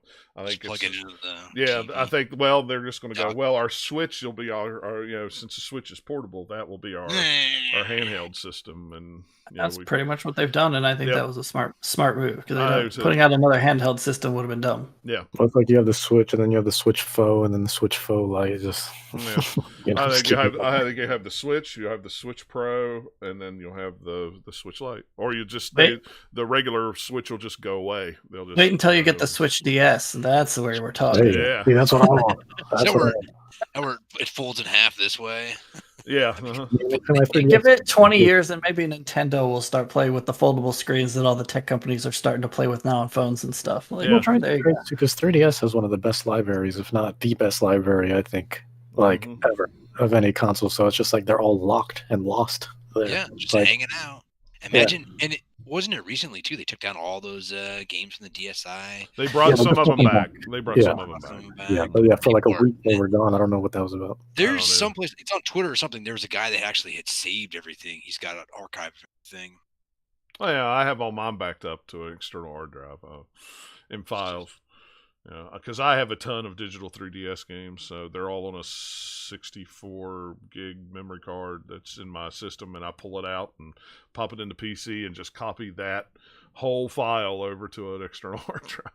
And it's backed up on my OneDrive and my Dropbox. And I have multiple places I have things backed up at. Work pays for a terabyte on Dropbox, so it's like, oh, well, while we're paying for that, I'll just kind of move some stuff over here while I'm here. You know? It's like, I actually don't have that much 3DS digital stuff. I only bought a few things, but another discussion for another day. Yeah. No, I have a lot. I do too. Between reviews and all three of my 3DSs actually have 64 gigabyte cards.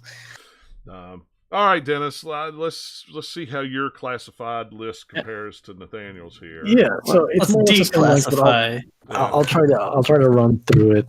Just so I don't waste too much time. I know I tend to talk a lot, but number 10. I'm going to save my honorable mentions for afterwards. But number 10 on the ranked list is Hyrule Warriors: Age of Calamity.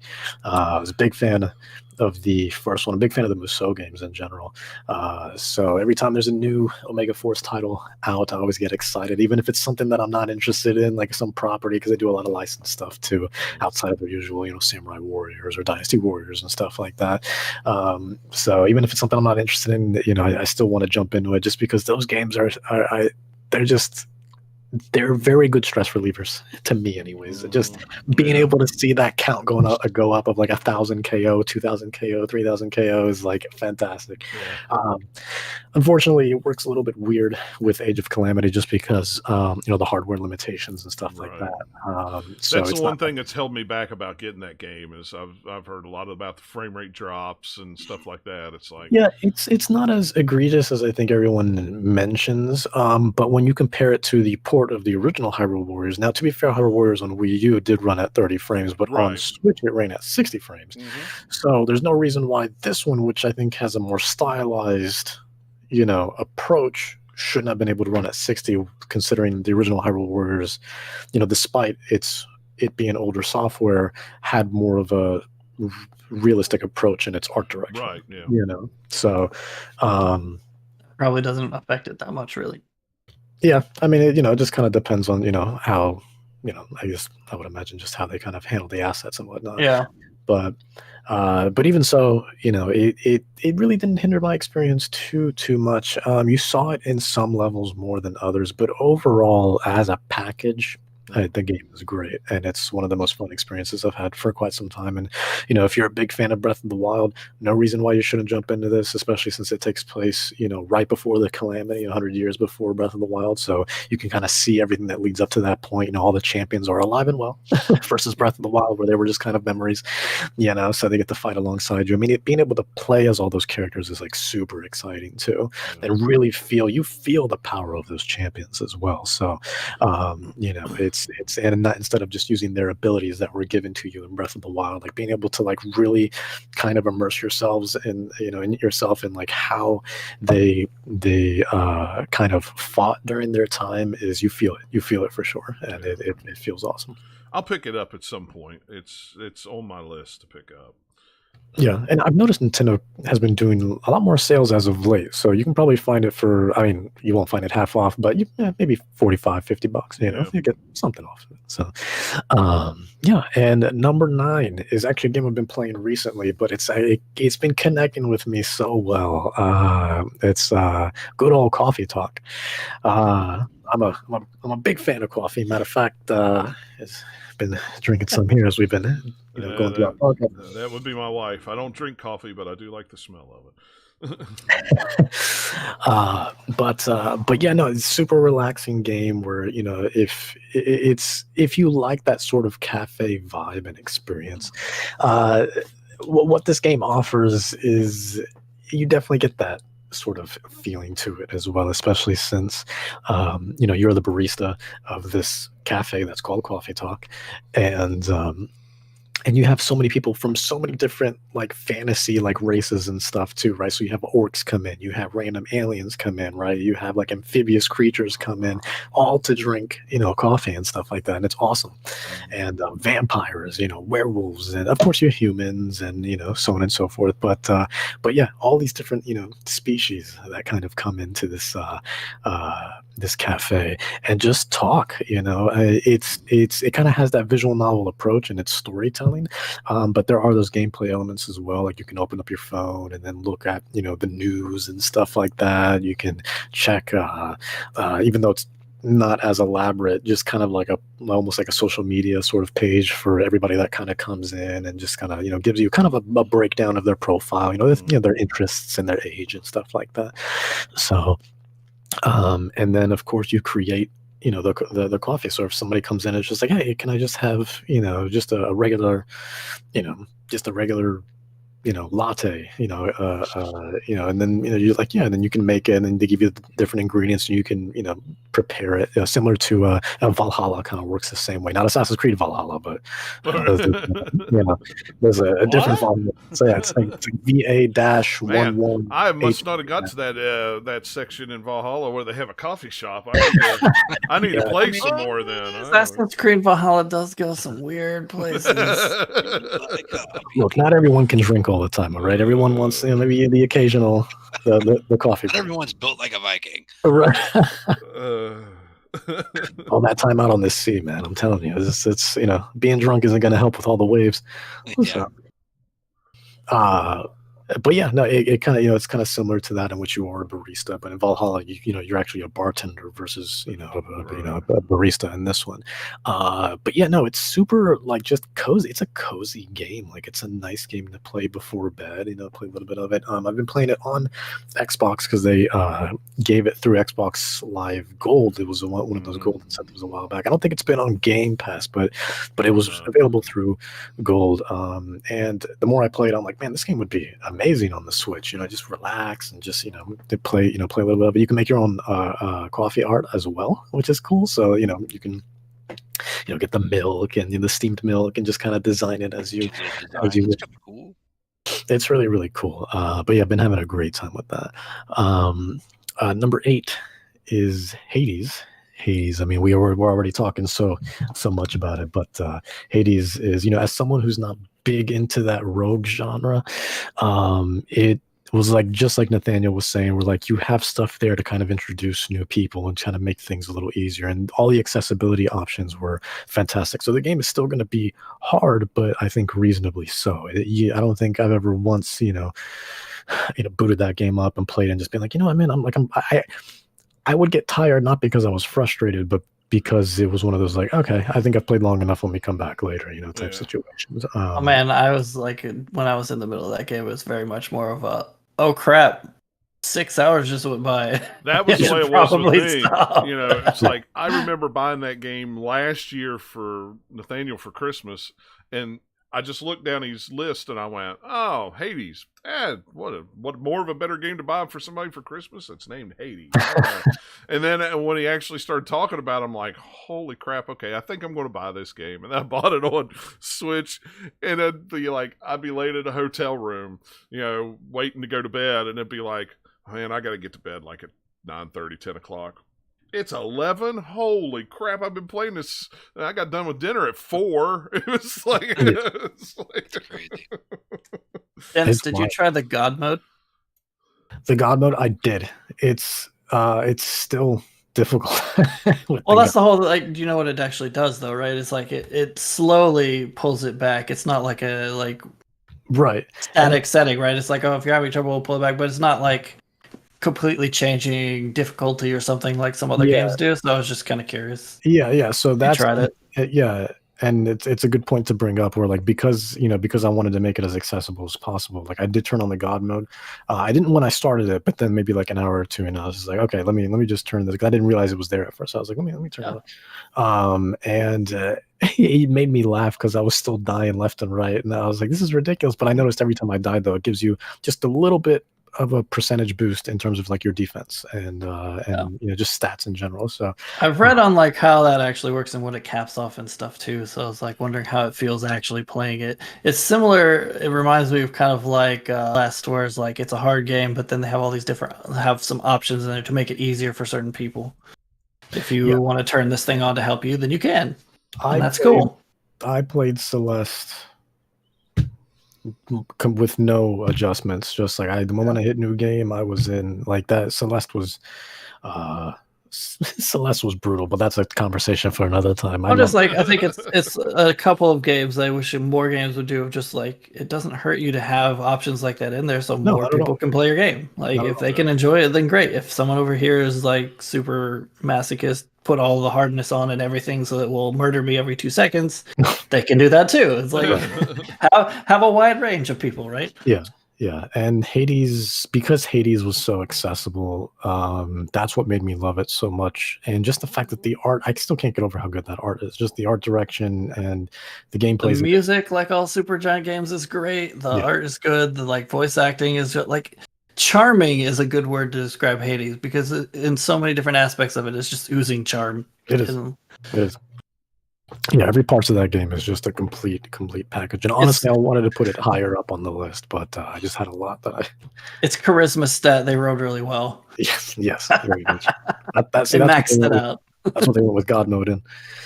But yeah, number 7 is actually a game I started playing recently as well, but I have already put in like 20 plus hours, which is Nexomon Extinction. Now, as you can tell by the name already, it's a Pokemon influenced game. It's you're gonna have your mons in there, you're gonna have the monsters. So but yeah, my girlfriend and I got it around the same time, and the game has been an absolute blast to play. Now, there is one thing that makes this game different from other Pokemon influenced games, is that this game is a completely single player experience. So you can't trade, you can't do anything like that, or battle or anything, which honestly I'm fine with, just because it makes it so it's just like, oh, thank God, finally just one game. I don't have to go searching. Everything is attainable in the game. You can 100% complete it. It's still going to take you a long time, like a Pokemon game would, but at least you don't have to rely on like a second or third copy, but yeah, what makes this game so good though is not only the fact that the art style is awesome in terms of how they did the overworld, because it looks like it looks almost like an HD version of like Sapphire and Ruby. And but not even like the Omega ones on 3DS. I'm talking like like the original Game Boy Advance one, so that stylized sort of retro approach, but with more modern visuals. And it's a beautiful game. The environments are gorgeous, but the humor is absolutely fantastic. Like, that game is funny. And it has a really good storyline too, which we all know Pokemon, that's not really a thing within Pokemon. So and I'm saying this as a Pokemon fan. I've been playing Pokemon since I was 7. So oh man, this art style is really good. I like it. I'm looking at some screenshots. Yeah, I've been playing it on the Switch. It is fantastic, and I've already. It just really kind of brings me back to those, good old days of when Pokemon was really at its peak. But yeah, so that's number 7. Number 6 is Resident Evil 3.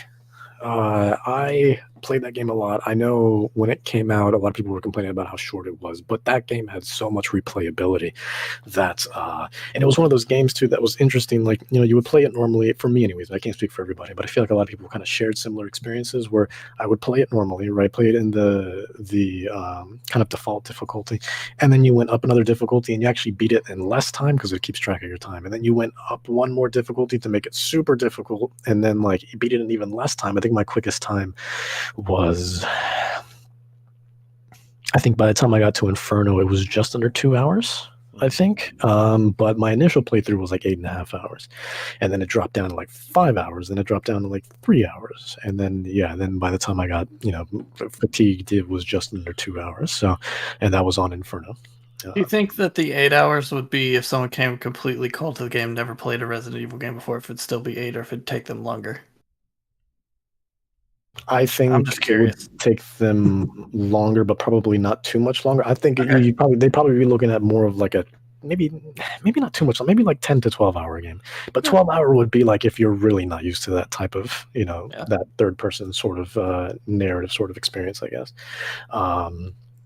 But yeah, it still felt new enough. I don't usually like to put remakes or ports and stuff on my list whenever we do stuff like this. But this was different and unique enough that I felt like it was a standalone. I think it was Resident Evil 3, really by name and by inspiration. But honestly, at the end of the day, when you compare the two, I mean, it's they both feel completely unique. I think the thing that went against it so much is that just the Resident Evil 2 remake was so good that by comparison, people were just like, "Oh, like this is good, but it's not that good. I wanted that again." And like that's difficult to do. Yeah, I think one of the reasons why they're both honestly just equal for me. I don't think one's better than the other, though. I do acknowledge that I think Resident Evil 2 had overall better structure than the third one did, because the third one was a lot more linear than Resident Evil 2 was. It also had more memes. Reviewers seem to think that 2 is a better remake, more closer to like the original experience of the game. Yes. 3 is kind of like, well, you did great at 2. Here's 3. You could have done like 10 things better. Still good. Yeah, because Resident Evil 3 also, the original Resident Evil 3 is actually my favorite Resident Evil. Yes, so Nemesis. I like Resident Evil 3 a lot. 2, I won't get too much off topic here, but 2 isn't bad, but it's pretty much the same thing.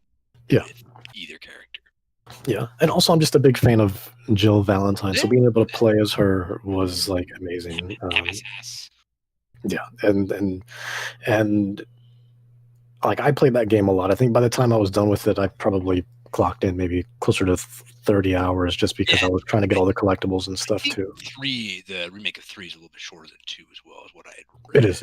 It's a lot shorter. Yeah. So because Resident Evil has gone so many different directions and can be weird, and because they're rebooting the movies to supposedly be more like the game stories, what if they start adapting the Resident Evil movies into games so we could just have a whole mess of insanity? It would be, it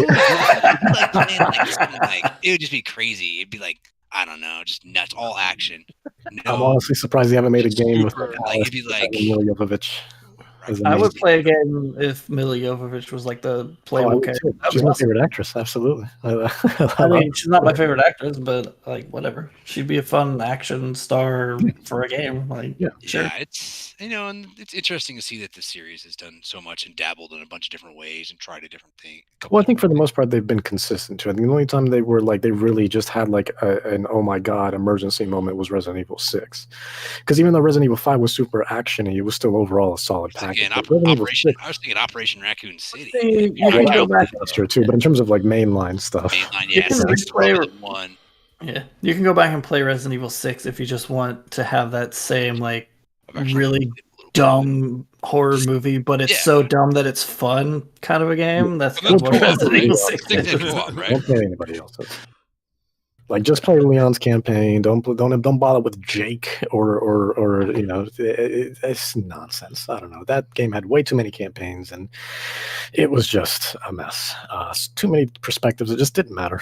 I don't know. No, I'm not saying it's good. I'm just saying it's goofy and weird and crazy and insane and just like. Yeah. Sure. There's a reason that they had that and then they rebooted to do 7. Yeah. Well, not only that, also, right? But like even Revelations was supposed to be like, hey, if you want more classic horror, we're doing Revelations now. It's more Revelations is more like you would play like 1 or 2-ish kind of. Yeah. A little modern take on things. Yeah, I love Revelations. Revelations 2, that's the one I've been playing, and that's definitely different. I tried to platinum that on Vita, but it kept crashing on me, so I was like, okay, that's enough. Gutsy man. Yeah. But the Resident Evil Revelations 1, though, I absolutely adore that game. I've played that game over like 6-7 times. I love that game. But yeah, that's number 6. Number 5 is Immortals Phoenix Rising. We were talking about this earlier, just how they stylized everything, and being able to talk to those guys, during development and interview them, and of course, ultimately being able to review it. I had such a fantastic time just with the journey of that game, not just playing it, but from the moment it was announced as Gods and Monsters up until it's released as Immortals Phoenix Rising, and just being able something. It wins the best game with worst title change of the year. Yeah. I still don't like that name, honestly. Immortals. It's like, hey, let's go over something that's like kind of decent to something that's like generic B movie, direct to DVD movie title trash. Like it's so bad. It's not good. And I still have a hard time when I talk about it saying Immortal Gods Among Us is what I want to say. Because the god, that just stuck in my head, and it just and I don't want to call it Immortal Phoenix Rising. I want to call it. They probably I don't know how many iterations they did when they decided to rename it, but surely they could have come with something better. Like Immortals, I know why they probably didn't just do that because there's a movie called that, and isn't it like a period piece also kind of like that also? I don't know. I'm sure there's many because it's kind of just a generic thing. You call it Immortals, and it could go into so many different things. Even if they just called it Phoenix Immortal Rising, that would have been much better. Even that would have been like okay, but even then it's still like just dumb. I just want to like go even more crazy on it. So it's Immortals Phoenix Rising Revengeance Remastered the third, and just add so many stupid subtitles to Odyssey and like. So was it the reason why they did? Was the reason why they had to change the name? Was it because of the comic book? Gods and Monsters. No, Gods and Monsters. Monster Energy Drink. Yes. I don't know why. That's right. It's the stupidest thing. I keep forgetting that Monster Energy Drink owns the trademark Monster for some reason. Yeah. I don't know how you could do if that. they called the game just Monster, then sure, maybe you'd have like a thing. But Gods and Monsters is not close enough to Monster Energy Drink that anyone would get confused. Just like if Ubisoft, I think it was just Ubisoft going like, we don't want to spend the money or time with whatever. Yeah, Well, I knew there was, I remember the old film Gods and Monsters, and I thought, well, maybe that was it. No, because that's just kind of a weird indie film that nobody, I'm sure they, but I forget that Monster Energy Drink somehow locked up Monster. I have no idea. It's like Universal Monsters, that Universal owns, like Dracula and stuff like them trademarking Monster. It's like, I don't know. Some words are just too generic to trademark. It's like, come on. Whatever though, but yeah, that one's really. When somebody asks me what my favorite game of the year is, that one's up there. It might be my favorite game of the year. And what's funny about it is that was a game for me that wasn't even on my radar. That I remember when they first announced it, I looked at it and went, "Yeah, that's cool," and kind of went on with it. But then once it finally started to get closer and closer, and then Dennis was talking about it, and Dennis was showing it off and stuff like that, and I actually got to see him like, yeah, that's kind of looks like it's kind of up my alley. It's kind of like a cartoon Assassin's Creed game in a like heavily influenced by it's like.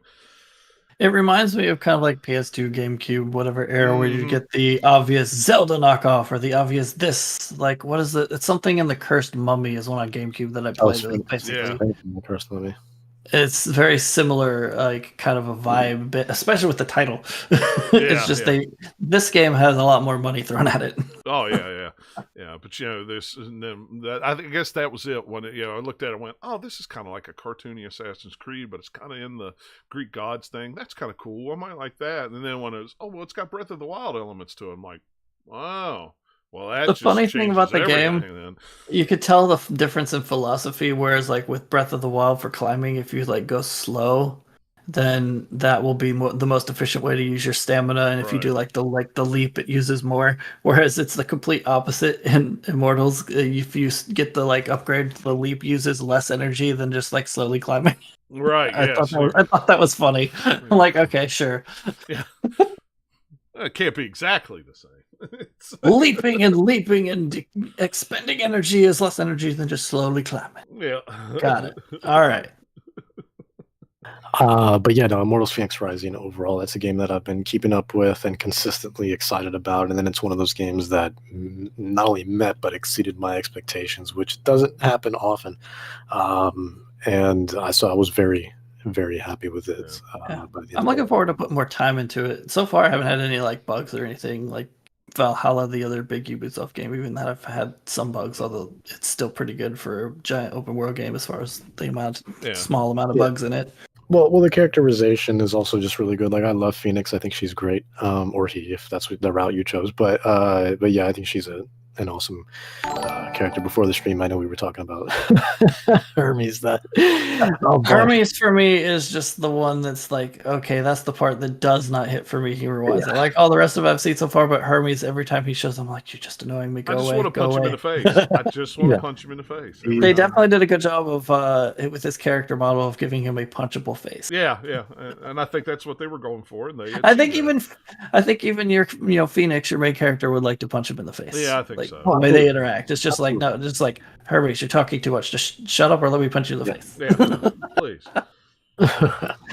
But yeah, that's my number 5, Immortals Phoenix Rising. Number 4 is Ghost of Tsushima.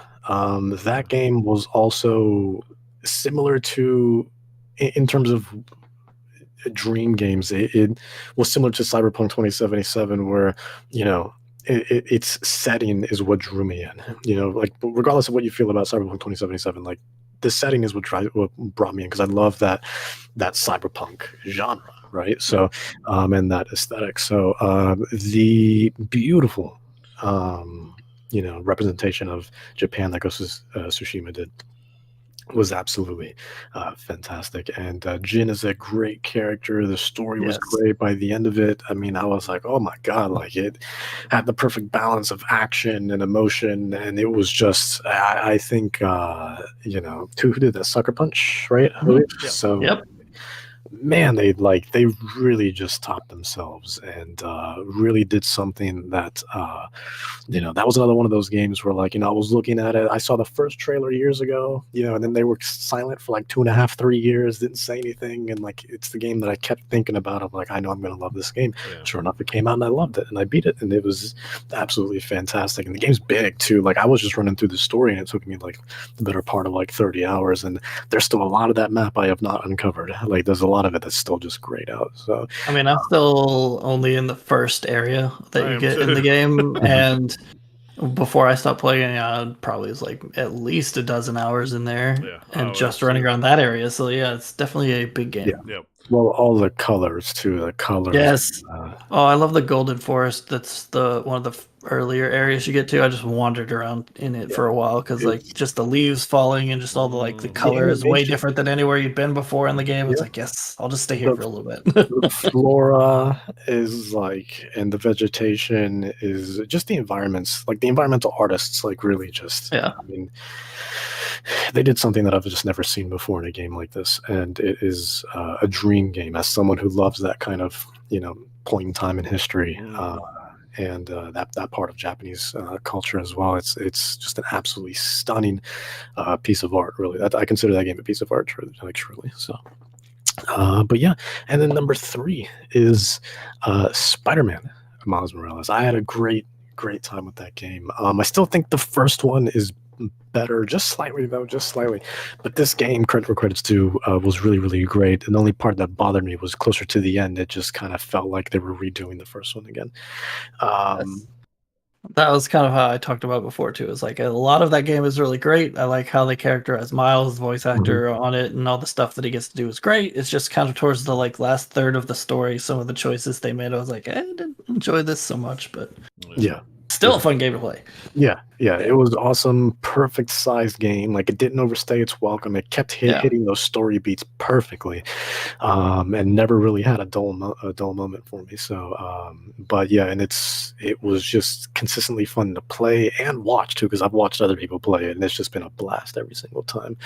Both on PS4 and PS5 actually runs and looks surprisingly well on PS4. I know PS5 is absolutely incredible, but the PS4 version held its own really, really well too. So there's one thing that I wish they would have changed how they did in the game though, because they have, once you beat the story, they have another set of collectibles. That's sort of a little side quest thing that I wish they'd put earlier in the game, because it's one of the cooler things, especially if you like Miles, that like a lot of people won't see because they either won't finish the story, or when they do finish it, they'll just think it's over, or just like, oh, I'm tired, I don't want to do it. And it's just like, yeah, if they just like take that whole thing, there's no reason why they couldn't have and just put it in a different spot. And gotta have some post-game content. That's I guess, but that's what all the other collectibles and things are there for too. You don't necessarily have to finish them before you finish the story. So you could have just, all the other collectibles show up earlier. Why not these ones too?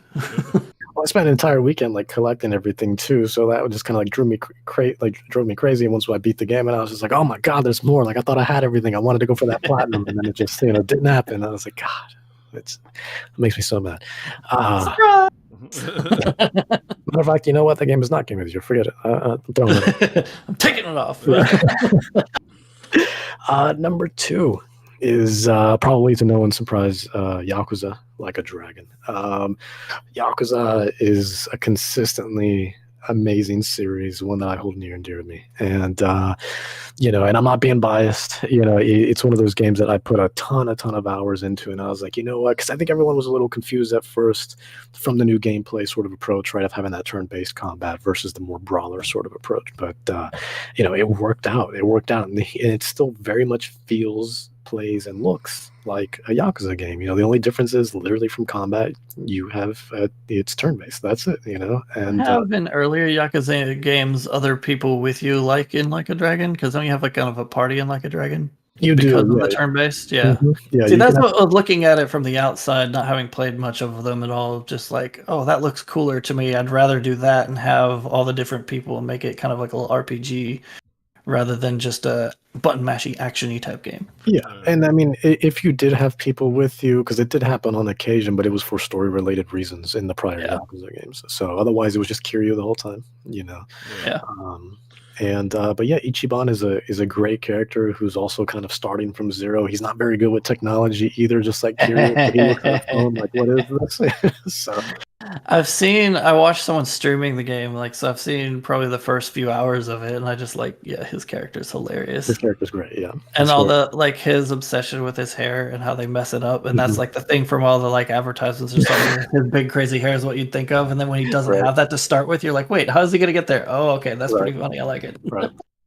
It's a fun game that, as just like the other Yakuzas have been, they give you that perfect balance of everything. They give you perfect balance of humor, perfect balance of drama, perfect balance of crime and mystery, and then it'll make you laugh. It'll probably make you cry depending on how emotional you are. It'll make you angry. It'll make you happy. It's just, and the game has so much content. That you can literally spend hundreds of hours within it. Well after you beat the game as well, because I can promise you in one, if you're just going from hitting new game to credits, you still won't experience everything. They save hundreds of hours of content for you to really just kind of invest in. And Kamurocho, as usual, even though you're not really in Kamurocho as much, in Like a Dragon, their city, their world building is just beautiful and really gives you that kind of slice of life feel of Japan. There've been many articles of people just doing side by sides of the real location versus how Yakuza kind of handles it, and it's absolutely beautiful. I bought it. I bought it the day it was released. I had coupons. I bought it for $40 or something like that. I've installed it. I have not played it yet because I know I really want to sit down and when I start playing it, I'm going to going to want to finish it. I'm not going to want to pop in and out of it. So Yeah, With everything else coming out, I kind of put it off, and I was like, "Oh wait, the PS5 version is coming out later anyway. Maybe I'll just wait till that, and then I can play it on my TV." Yeah, there you go. Yeah, exactly. Yeah, and then number one, going to the big old number one, that is The Sopranos. That's the wrong list. Actually, not The Sopranos. It is. What list is that? Your like top TV shows from a decade ago? No, that's top Sopranos PS2 games. There we go. Oh, 2000? there we go. Yeah. Deep cuts, deep cuts. That was actually Entourage. No, I'm kidding. It's Bakugan. Bakugan's my number one. No, I'm joking. It's Animal Crossing, New Horizon. Animal Crossing is. I'm gonna look at my profile here, but it's got to be well over. Probably the better part of. It just says we stopped counting forever ago. Yeah. You don't want to know. You've been playing too much. Well, look, I'll tell you when I've had enough. It's measuring in decades now instead of days. Yeah. Let me see here. So almost 500 hours. Almost 500 hours into Animal Crossing. Yeah. Dang. It's a lot for any game. Yeah, it's a game that I don't play it as much as I used to, but I still pick it up whenever there's like events and stuff because that's still like really fun to go to whenever we do stuff like that. And yeah, it's just been one of those like surprise, not really a surprise hit. It's been a surprise for me. Obviously Animal Crossing's been around since the GameCube, and it's been a game that's been beloved by so many people, especially with, and then New Leaf like really helped take off. A lot of people that own the 3DS have New Leaf, but this was my first real, Animal Crossing, right? So like I played a little bit of Pocket Camp right before New Horizons came out because as New Horizons was closing in on its release, I mean, it was palpable, just the energy from everywhere. You couldn't go anywhere without someone being like, "Oh my God, New Horizons!" I was like, "Man, like, why? You know what? I'm just gonna say, forget it, and let's jump in and try it out." And I haven't looked back since. It's a fantastic game that I think kind of defines 2020 for me. It was like Nathaniel was saying earlier when he was going through his list, where it just came out at that perfect time, right when everything hit, right when everybody, it started getting locked down and started quarantining, and really became that kind of go-to game, and such a great social experience as well. I'm grateful for all the memories that I think Animal Crossing has given me throughout 2020. Because of Animal Crossing, I actually like met my girlfriend through Animal Crossing as well, our kind of like shared interest of Animal Crossing. So yeah, I owe a lot to Animal Crossing New Horizons, and it's I think when the Switch is all said and done, I think that'll be a defining game for the console for me. And yeah, Animal Crossing is that's my number one of 2020 because. Yeah, just endless amounts of it's weird because it's endless amounts of content if you allow there to be endless amounts of content, because it just kind of it's only limited to your creativity, I think, versus what's the game actually provides. So yeah.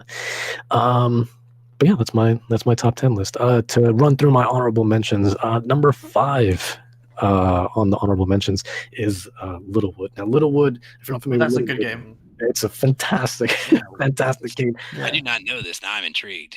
Yeah, so it is a sort of farming / city building game, and kind of like a Stardew plus a couple other things mushed together, but it's all like, isn't it just like one guy that makes it? I think it's one guy who makes it. I think just so. one guy. Yeah. And it's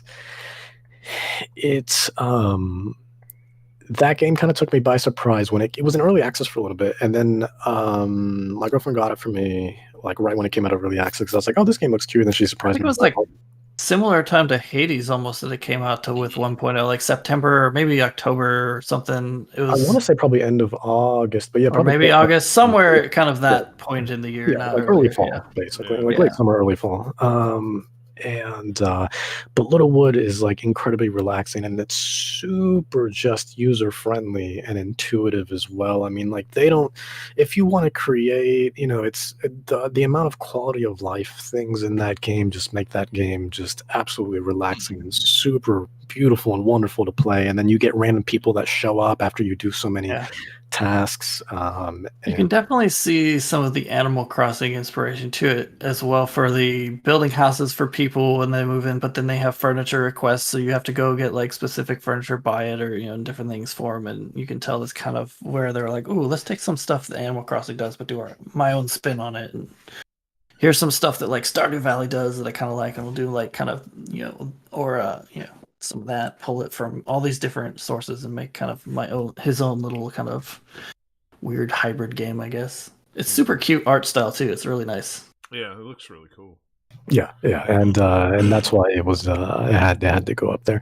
Actually, a lot of the stuff in my honorable mentions actually is all indie. I know I had a lot of like high profile like AAA games on my top 10, but actually my honorable mentions is actually all indie games. Actually, number 4 is the Coma 2, Vicious Sisters. I love the Coma 1. Like the Coma 1 kind of had a unique take on horror. It was sort of a side-scrolling horror experience in which you would be in like this Korean school, and then you would go into this void, this kind of sort of dream world, kind of like like Nightmare on Elm Street or something. And the art is what really made it stand out for me. Now, I had a lot of frustrating moments in the second one and in the first one. Granted, there was a lot more quality of life things in the second one, but overall, it was just as good, if not, better than the first one, which you usually don't see in sequels. And but it's just such a unique horror title that I haven't played anything like it, and yeah, so that's why it's on that list. To continue on the genre of horror, actually, number 3 is House on the Hill. Now, House on the Hill was in early access for a little bit in the earlier part of the year, but then released, I think, officially in November. And that game, speaking of unique horror titles, does things I haven't seen another horror title do. The atmosphere was fantastic, but you keep looping almost like a time loop, like Looper or something, like where you just kind of like you go into a mansion because you play as a thief, right? But then like the thief is starting to question himself. He's like, man, I don't really want to steal anything actually, right? But you have to do it to like pay off some debt to somebody, right? Or whatever. So you go in there and then like these weird little, demonic things start happening, little by little. But then after you achieve a certain task, it kind of rewinds you and you go back to when you're outside of the mansion and then you're like, what just happened? And just the aesthetic and the way they handle everything, it's mind-blowing. The only big complaint I had of that game was the ending. They give you 2 different endings, which is weird because it's like, and there's no way to go back to it, so you have to play the whole game over again, but the whole game is like super linear, so it's just like, why did you have, there's no choice throughout this entire game until like the very like last 5 minutes where you have to decide between 2 options. It's like, and then of course if you're trying to get 100% achievements, that's just inconvenient, like just to have to play through all that again. And it doesn't do like other games like that where they have a chapter select. No. Like, at least do a chapter select. Come on. Yeah.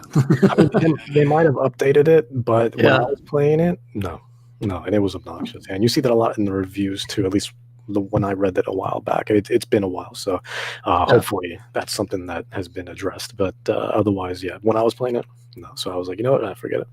But credit's due. That game did something within the horror genre that I hadn't seen in a while, and that was made by a small team of people too, maybe 1, 2, 3 people. So it was very, very good and super cheap too. Like for how like amazing that game's only like $6 or $7, and I was like, man, this is like usually a lot of those cheap horror games are like, well, they're literally cheap in both price and design, but this game was like up there for me, like up there with like like some of the I don't want to say horror classics, but definitely one of the more high profile ones, like Amnesia and stuff like that. Like a solid $30 horror game, I feel like, that you're getting for like $6-7. It's great. But yeah, and then number 2 is actually Iconfell. Or maybe it's Iconfell, I don't know. But either way, this is a super cute game. If you're interested in it, it's on Game Pass. Go check it out, both on PC and on console, as well as the cloud, actually. I was playing it on my phone the other day because I was like, I'm going to play just a couple more minutes of this because I hadn't played a xCloud game yet. But with touch, like I've played xCloud like with the controller, but I wanted to do it like with the touchscreen on my phone. I was like, I want to see what a controller free, how that works. And it works no different, honestly, from like Steam Link, because like Steam Link you can do that over the cloud. But yeah, like the Xbox buttons show up on the screen, and then you touch them as you need to, and yeah, it ran really well. I almost forgot that I was playing on the cloud. Like that's how good xCloud is. I almost forgot. I thought it was running native on my phone. And then it just hit me like, I was like, oh, there's a disconnect button. I was like, oh, that's right. I'm like using Wi-Fi to play this. This is crazy. But that game is awesome. If you're into like Magic and kind of more old school RPGs, it kind of touches on that, as you can see from the aesthetic as well. It's got like a 16-bit sort of aesthetic to it, and it's a wonderful, wonderful game that just exudes so much charm. And yeah, I think it's a great game if you want it like on this. It's on the Switch, which I think would be amazing on the Switch, and I would have gotten it on the Switch had it not been on Game Pass. So, but it was on Game Pass, so I was just like, okay. Well, Yeah. okay. Well, why spend the money? I already got it. Yeah. But I absolutely do think that it's worth buying, though, and I can see myself double dipping because I do want to support those developers. They made a fantastic game, and yeah. So yeah, if you're into that sort of like old school, RPG sort of gameplay, and you like fantasy stuff and magic stuff, definitely one worth checking out, whether it's on Game Pass or or PC or Switch. But yeah, and it's super accessible too. So even though it's an RPG, I think the game is aware of.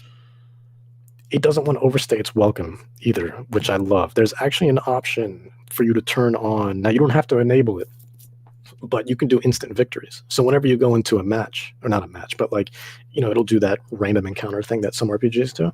And you can literally hit a button if you just want to like, end the battle. You can hit instant victory. Everybody will explode and you'll get the experience. And then, as if you actually played, did the battle. Right. And then you move on. And it's, so it makes things it's really accommodating towards everybody's sort of lifestyles and their time. I don't hit it all the time, but sometimes I'll be in the middle of a match being like, man, I've been doing this for 10 minutes, instant victory. This is ridiculous because, I just want to move on with the story and just, Right. just keep it going. So, especially with some of the boss fights that can get, crazy because they don't limit, where you can use the instant victory. So, and to some it may seem like cheating, but I think, having that sort of accessibility matters, just like what we were talking earlier about, Hades, where it's just like that matters. Like it's incredibly important. If Like, you they need to put it be- in there, I don't see it as cheating. Yeah, exactly. Yeah. They put it's it in one- there for a reason. I mean, Yeah. Exactly. So, but yeah, that's my number 2. Number 1 honorable mention is Spiritfarer. So also on Xbox Game Pass, Spiritfarer, beautiful, beautiful game, actually made by the same people who made Yotun, and so it's very stylized, very beautiful, very artistic. And in that game, you get to basically play as someone who helps, people that are, dying or have already died kind of cross the barrier and be able to officially kind of rest in peace. It sounds a lot darker than it is, and it is emotional, but it is like a beautiful, fun, humorous game that also exudes a lot of charm and is very memorable with such lovable characters as well, and is super, super fun. So Cool. Awesome. Eric, you want to run through yours real quick, and then I'll save mine for last because pretty much mine's probably got everybody's or however long you need, I've been saving up for the last hour plus. I'm ready to have my 5 minutes of fame. All right, so let's start at the top. Actually, you know what? Let's start at the bottom. Let's look at the games that I played in 2020 that might have not necessarily come out this year. So these are in no particular order. Actually, most of these I beat. Let's start with most recently Firewatch, a game that people have been bugging me to play I love Firewatch for a very long Firewatch time. is good. Yeah. And That's a great this is one game where I own more than once. I own a physical copy, which I had picked up at PAX, sealed, never gonna open it, and I bought a digital copy when it was on sale. And it is a great game. Very relaxing, kind of cool, like forced adventure. Not much to do, but enough to keep you engaged. And it's pretty short, like maybe 5 hours. And you can get 100%, or I don't think there's a platinum, but there's a gold trophy. It's one playthrough. Much. Yeah. It's fun. Let's see. Fallen Order, which is a game I had. I bought it used a couple months after it came out. I think GameFly or Redbox had it down to like $20 or $25. I bought it, and I played it this spring, and I was blown away. I couldn't stop playing it. Yeah. We talked about this when we were playing games the other day, but I was really impressed. It might be one of the best Star Wars games I played in years. Yeah, Story is good. I think so. I Yeah, agree. Sure. Yeah. It's like Tomb Raider with a lightsaber. Game's fantastic. Yeah. Yep. It's You know, good. It's combat definitely was one of good. the best Star Wars games in a long time. Yeah. Yeah. I was trying to think like maybe the Star Wars games on the original Xbox, or maybe like, Jedi Outcast, Jedi Academy, that taking it back that far, or maybe like Republic Commando, because everything else since then. I mean, the Force Unleashed games are okay. Yeah, the Oh, first good. one was Yeah. good. Second one was meh, but I got the first one was super sidebar. I got the super cheap on PC recently, and they run like hot garbage on Steam all the time. good. Try to play them on. Well, I think I got them games Games with with gold. Maybe I've got Is them that- on. Well, I bought them free? on 360 anyway, but I've got them digitally somehow Oh, too, and they man, run I really was- good on Series X. That It needs just to be a keep- bullet point on the storefront. Runs like hot garbage. Yeah, They would just crash like after 10 minutes. I'd be like, okay. In that case, take my money. That's yeah, really. Get back in, crash again. I'm like, I give up. All right, see what else. Shovel Knight Treasure Trove. I was always pretty interested in the Shovel Knight games. I have the first one on 3DS. It's fun. They're pretty challenging to me, but got opportunity to meet with the Treasure Trove people at PAX on the Media Pass, and they're really nice. And they said, yeah, we'll definitely give you the hookup. Got an email a couple months later, said, hey, you want a review? I said, okay. So that collection is a lot of fun. Yep. I really like the Plague Knight and Spectre Knight. Yeah. Those two, I really like those. Oh, and the King of Cards, or I like to call him the Fat Shovel guy. Those I really enjoyed. I especially liked, the Plague Knight was cool. Just kind of different play style than Shovel Knight. And Yeah. I couldn't. I bought that on Switch, and then I bought the Wii U version just Choice. because it was on clearance at GameStop for like $10 or something. That's a good deal. Yeah. And even though these games are pretty challenging for me, like platforming, I'm like, ugh, my reflexes aren't as good as they used to be. I still had a lot of fun playing them, and I wanted to finish them. Yeah. I think I finished 3 of the stories. I would just go back, and they ran great on PC. It's so nice, and I had a lot of fun. I like the story and the soundtrack, and I was very interested.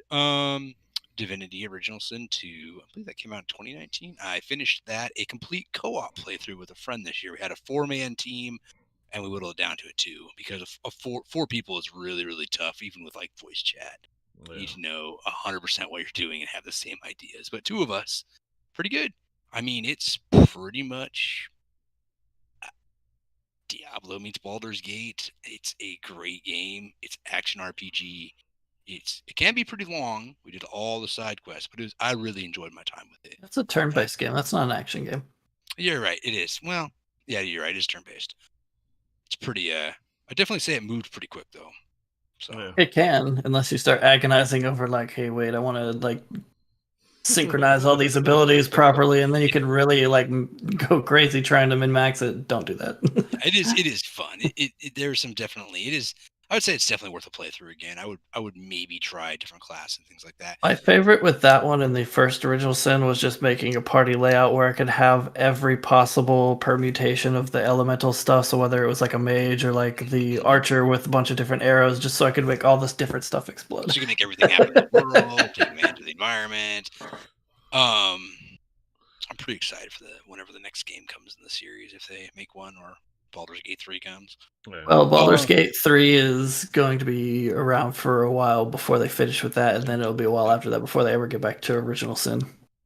But yeah, I was pretty impressed, and I'm not. Yeah, I would say it's probably for me personally, probably one of the best Western RPGs I've played in the last 10 years. Oh, it's great. Yeah, it's a very good. That's why Baldur's Gate 3, when they finally finish it, I'm looking forward to it. I'll wait till it's out of early access, just like I did with I'm Original gonna Sin wait. 2. I'm like you can buy it now. I'm like, oh, I'm gonna wait. But and then for the longest time, I had to put this in the list because I played the heck out of these games. The Shadowrun series. I had owned these games, Shadowrun Returns, for years on recommendation from a friend. Never played them. This year, with everything going on, a little bit more time on my hands, I fired up the first one. I beat the first one, and I beat Hong Kong. First one's pretty easy. They're very interesting. Like, they are definitely turn-based. Like sci-fi meets fantasy, tactical RPG is the best way to describe Yeah, them. it's kind of like almost the I would kill. Cyberpunk XCOM almost, sorta ish. I would kill if there's a mod that let me use my keyboard to scroll though. Scrolling, but it's really interesting. there's not a lot of side quests like in the first one. Dragonfall and Hong Kong have a little more side work, but the characters are interesting. The NPCs are odd. It's a very different environment from most traditional RPGs. So that's what kind of, and it was pretty quick. I was able to play through it. They're like, I think the first couple games are maybe 15 hours max, maybe 20. So that's a perfect little chunk to play. All right, well, let's move on. My favorite games came out in 2020. Yay! So no particular order. Let's start at the bottom. Hades. I am not great at roguelikes, but I like Hades. I like what it does, and it introduces you to the game pretty easily, as we've talked before. If I was going to compare it to like Dead Cells, which is probably the only other roguelike I've spent a lot of time with, I think Hades is a little bit easier, a little more user-friendly. Dead Cells a little bit more punishing in the end. I haven't beat either game, but I like them. I'll definitely I'll keep playing Hades. I had fun with all the unlockables, and it runs well, and it's always, you can always find it on sale. And Doom Eternal, yay! Next one on the list. I like Doom. I like action-based FPSs. We talked about this when we were playing some co-op, some Triop Gears the other day about how I bought it and then like a week later it was free on Game Pass. I was like, oh, I should have just waited. But no, it's good. It's different than Doom that came out in 2016. I thought about putting it on my list. It's fast. The weapons are fun. Kind of different ways to do things. I died a lot. I think I'm like 10 hours in, and I died a lot more than Doom. The soundtrack and the sound design is incredible too. Yeah, it's good. I'm happy with the way Doom has gone. All right, we'll do Tony Hawk 1 and 2 next. I was pretty happy to see them remake the Tony Hawk series, or at least 1 and 2, put it out. It's fun. I am not as good as I used to be at Tony Hawk. I have the hardest time pulling off complicated tricks and like getting through the areas, but it's still good. It runs great. I think this is like the Tony Hawk game that people have been waiting for years. I mean, even if it's simply a remake, there's the last few games have been so bad that the most recent one that was playable was the Tony Hawk HD, which was on PS3 and 360. But everything else after that, just hot pile of garbage. But Tony Hawk 1 and 2, it's fun. I think I'm like, I don't think I've finished the campaign in 1 or 2. It's a fun casual game. If you're a fan of the series, you can get it pretty cheap. All right. Okay, we'll go with Streets of Rage 4 next. I like Streets of Rage 4 a lot. That one almost made my list. I own multiple copies. I own a digital copy and 2 physical copies. I own it. Actually, I own it digitally on Switch, and I own it physically on Switch because I didn't want to wait until the physical release came. There we go. And we got a review code. Yeah, and we got a review code, and it came to Game Pass, so I've got it on Xbox too. I played. I was like, this is such a great brawler, and for me, I'm such a big fan of the Streets of Rage series. It's not perfect. I see where people pick at it, but I had a blast. I've beaten it 10 different times, and I've beaten it with. There's tons of unlockables, tons of different characters. The combat feels smooth. It's a good game. It's actually pretty short to get through. It's great. Get in there with a co-op buddy. Have fun. Just take it back to the early 90s. Is it only 2-player, or is it? I don't remember. Maybe. The retro characters are fun too once you unlock those. They have a little bit different kind of play style. I haven't co-opted it yet. Yeah, neither have I. Is there online co-op? There is. Mm-hmm, yep. There is, yeah. And it's on Game Pass. So. Is it cross? Oh, there we go. Let's fire it up on Xbox. Do it. You can even do some weird like 1v1 thing too. Yeah. But yeah, go ahead. I think it's only 2-player co-op. It's good. I don't think it's 4. No, I don't think it is. And the last 2, let's go with this: Assassin's Creed Valhalla. We've talked about this before on the show. I like Assassin's Creed.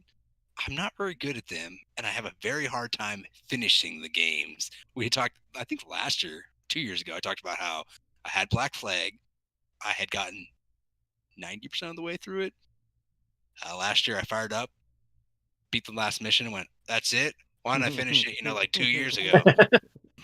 But yeah, I haven't played I wanted to play Odyssey or Origins.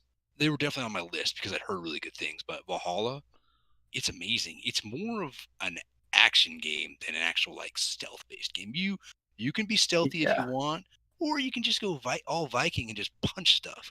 Get your 2 axes, start hacking off limbs.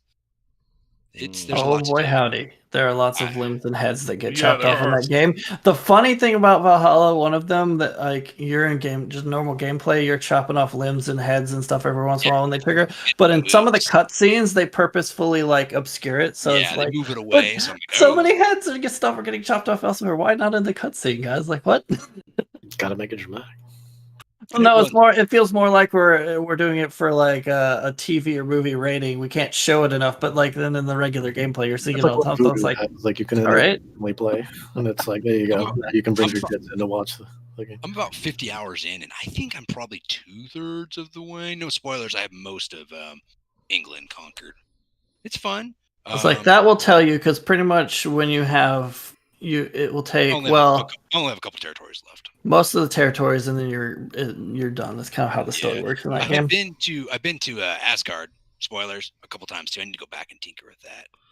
But yeah, so I've played over 100 hours and finished that game. Man, it's a huge game, and there's tons of stuff I didn't do. I keep getting random crashes like every week or so. Just randomly, I'll be riding around the world and be like, oh, okay. Mm-hmm. On PC, whatever. Get back in. It's fun. There's a lot of cool stuff to do. If you are an Assassin's Creed, like you got to collect everything, you're gonna be very busy for a very long time. Yeah, no, I stopped doing that after Assassin's Creed 2. Yeah, I was like, ooh, armor, ooh, knowledge. Well, this isn't even the same as what you're thinking of from Assassin's Creed 2, where it's just like go get all the feathers or whatever. Like, no, this is all the dots on the map where there's all the different like wealth and gear you can pick up, all the different encounters. Highlighting what stuff is though. That's like, gold here, wealth here. Yeah, you're never guessing. I'm not like looking for a feather at the top of a building, and then there's one over there on the other side of the map, and I don't know how to get to it. So yeah, like I have Assassin's Creed 1 and 2 platinumed, but then after that it was like, okay, I appreciate this is getting too much. Like even by the time Revelations came around, I was like, "This is too much." Actually, no, Brotherhood. At least in Assassin's Creed 2, the collectibles they put in that game actually sort of made sense and felt like they thought about it a bit. Whereas Assassin's Creed 1 is just like, "Oh, we need collectibles. Throw something in." Yeah. That's what it felt like. If I remember, and a lot of Brotherhood, if I remember, was you had one shot to get the collectibles. They were on like missions. You'd be doing this mission, riding a horse through an area, and it's you're ripping through on a chariot. There's the collectible. You just missed it. You're not going to be able to go back and get it unless you reload a save. I didn't remember that about Brotherhood. The thing I remember about Brotherhood is calling my assassin buddies to kill people for me, because that was the first time they ever did that. That's the one thing I remember. It's like, go get them. Yeah, so the last game on my list, which Nathaniel talked about already, is Last of Us 2. I was pretty impressed with this game. It's one I'm very close to getting a platinum. I need to go back and play like a little bit more of the story. Like another like a quarter replay, and I should be able to have it, get all the goodies. I don't know. It was definitely different than the first one, especially spoilers halfway through the game when things kind of change up a little bit, and you're doing things a little bit differently, playing as somebody else. Yeah. But it's the end of the story. You're kind of left sort of hanging, maybe seeing what could happen next. But there's a lot of the combat was good. It was fun. I was interested in the characters. None of the puzzles or anything were too challenging. Even there's a boss fight in the game, which I'd read that a lot of people struggled with. I had no issues with. Are you talking about I think I'm in a Resident Evil game boss fight? Whoa, look, it's like Silent Hill. What's that over there? Why are the floors covered in blood? Yeah, that was interesting. I thought my buddy said, "Oh man, it took me like 7 tries." Really? Plays through it one time. Same here. Yeah. Smart. And I was like, I know something's down here. Why else would it be all creepy? Yeah. But it's like we've talked before many times on the show. It's not for everybody. If you're not a fan of the series and you don't like the protagonist, then it's not going to be for you. And that's fine. One thing it is though, that like whether you like the game or not, is a technical showcase. Like is ridiculously insane. Really good. Just the stuff they were able to achieve with like the levels and graphics and all that stuff. That is in the game. It's kind of crazy. If you're looking for the collectibles, I'm going to say it's probably best to use a guide, because I got screwed because in the beginning I wasn't really looking for stuff, and then like, oh great. So there was no way for me to really go back unless I completely start over the chapter. But now that you finish the game, you can just go back and play pieces. So it does have chapter select.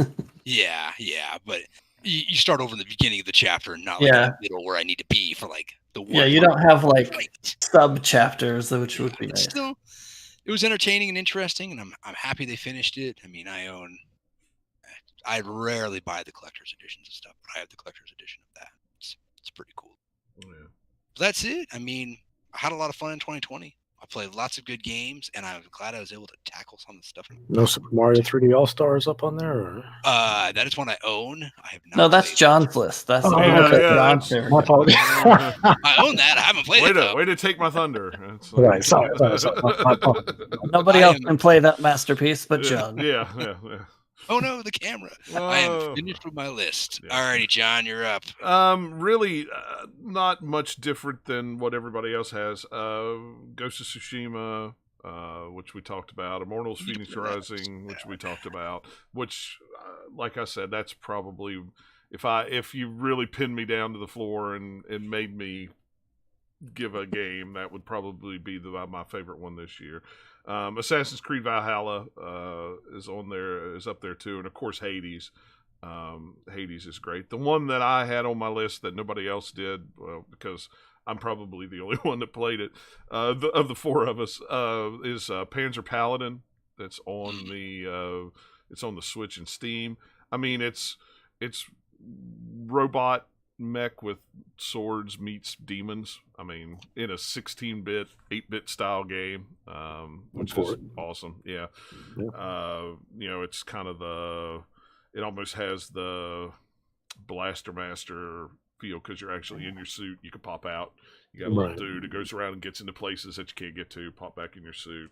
There's sword play. Like I said, there's sword play. There's crafting, and it's by the guys that did Flint Hook and Mercenary Kings, and and those are all cool games. It was really my kind of surprise game this year, besides Phoenix, because it was kind of like I just saw a video of it and went, oh, that's a big mech robot, 16-bit, 8-bit, 16-bit style gameplay. I like that. I like the retro stuff. I'll pick it up, and I really liked it a lot. And I think Limited Run is taking pre-orders on physical copies right now, so I'll buy it again to have a physical copy of it on the Switch on the shelf, because I'm finding out that I'm kind of glad I bought some of those Limited Run games, because they are pricey now. Some of them are too pricey, but yeah. So yeah, there was a lot of good games this year, and like I said, Streets of Rage is probably one of my honorable mentions, because I do love the Streets of Rage series, and it was really hard between Panzer Paladin and Streets of Rage to be number 5. So, and I do like Streets of Rage, and Streets of Rage is 4-player co-op, couch co-op, 2-player online. So, Aww. yeah, it's close. We're close. So, but yeah, so that's our list for 2020. No G.I. Joe? No, oh my gosh, that game is. Yeah, that was one we got for review, and I never did write a review for it because it was so bad that I just went. They went. It's oh, probably did you? better off that Yeah. way. They were like, "Oh, did you review it?" I'm like, "That G.I. Joe." Oh, that one. Oh, yeah. And they were like, You should just write a 1-sentence review. Arby It's so did. bad. I just sent them the episode number of the podcast and said I chose to review that one on the podcast instead of actually writing. I remember talking about that. Yep. Yeah, it's like, yeah, I didn't write a review for it because I didn't want to because it was bad. It wasn't worth the effort. I do think it's better off that you didn't, so it's because that would have been a brutalization of that. Yeah, I'll give a negative. It's all been like censored expletives for a while. Yeah, I mean, it was just. It looks like it's redacted. You got to hover over it to. Yeah, it's all redacted because It's just a bunch of characters from you banging your forehead on the keyboard. Yeah, it's a bad game. And I mean, I wasn't, and that was me even going in expecting it to be a bad game, and it was worse than I thought it was going to be. When you set your expectations low and they were lowered, that's a bad thing. That's pretty. Oh yeah. Well, like Well, I said, let me ask this actually, because this is actually funny actually, just because since since we're on the topic of 2020 stuff, first thing to come to mind, number one, biggest disappointment of 2020 game wise, like just one. You don't have to list, but just like the first thing to come to mind, your top disappointment for 2020 for everybody. I have to go back and look at stuff I was playing. yeah, I'd have to too. Because I don't know. honestly, off the top of my head, I can't think of anything. Well, other than Because for me, but There's a couple things we got review for Switch that were just rough. yeah. For me, honestly, the first thing that comes to mind is probably the new remothered game. In terms of disappointment, it doesn't necessarily mean I hated it, but just like the biggest disappointment of 2020 was the remothered Broken. That game was an absolute disaster.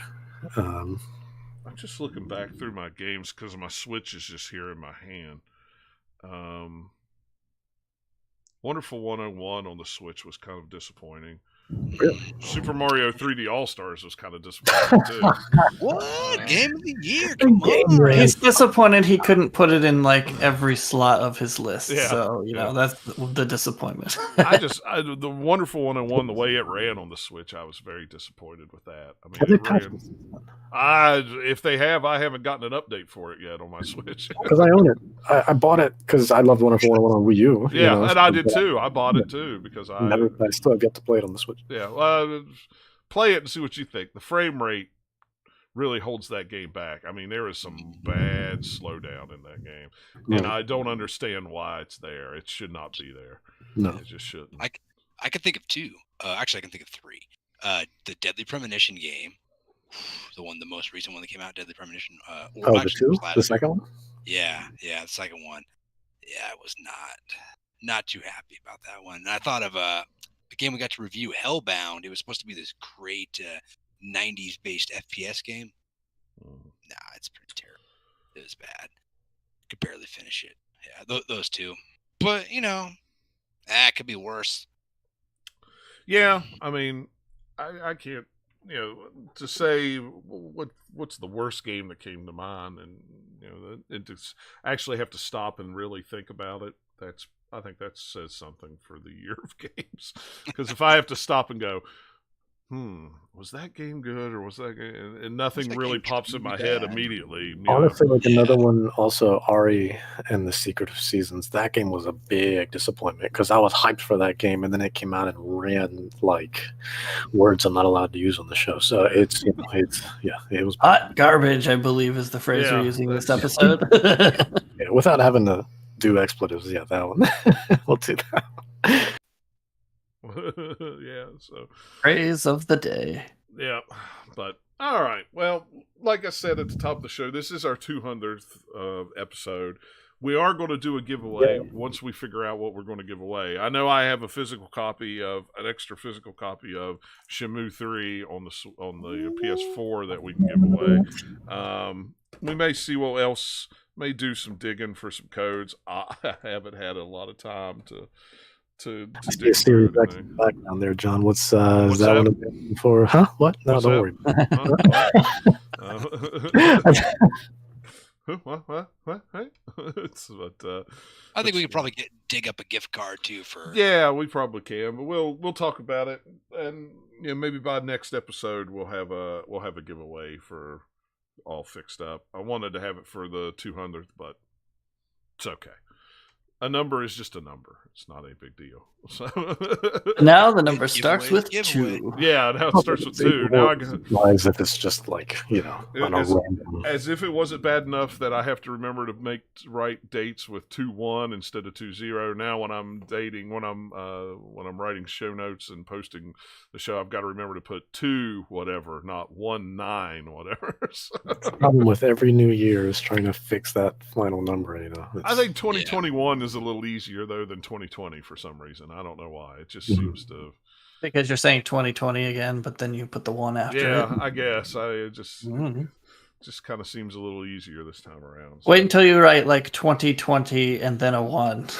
Yeah, we're all just I screwed it up. 20 also, so it's just like, hey, the quicker we forget about that, the better. Well, yeah, that could be a lot to do with it too. So, all right, well, we're going to call that a show for the night. We should be back in 2 weeks. That'll be around the 23rd or something like that. So, like I always say, follow us on Twitter.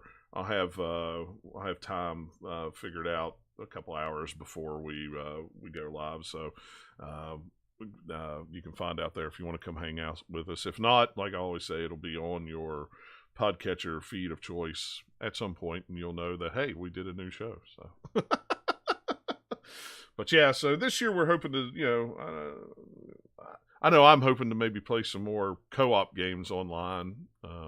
Yeah, co-op online stuff's always fun. Yeah, especially with people you know, and not just random people. Yeah. Yeah. So, I'm hoping maybe to do that some more. Maybe we integrate it into some live streaming at some point when I have time to sit down and do everything to try to figure it out. So, but yeah, so all right. Well, thanks a lot for hanging out with us. Yeah, there's Dan at the end making fun of Eric. There you go, Eric. I know. Woohoo! I'm an important person. Way to stick it in there right when we're getting ready to sign off. Is the last You thing thought you were out, but I got you. Yeah. No, almost to the end. All right, guys. Well, thanks a lot for listening and hanging out with us, and we'll catch you guys next time. Take care. See you later.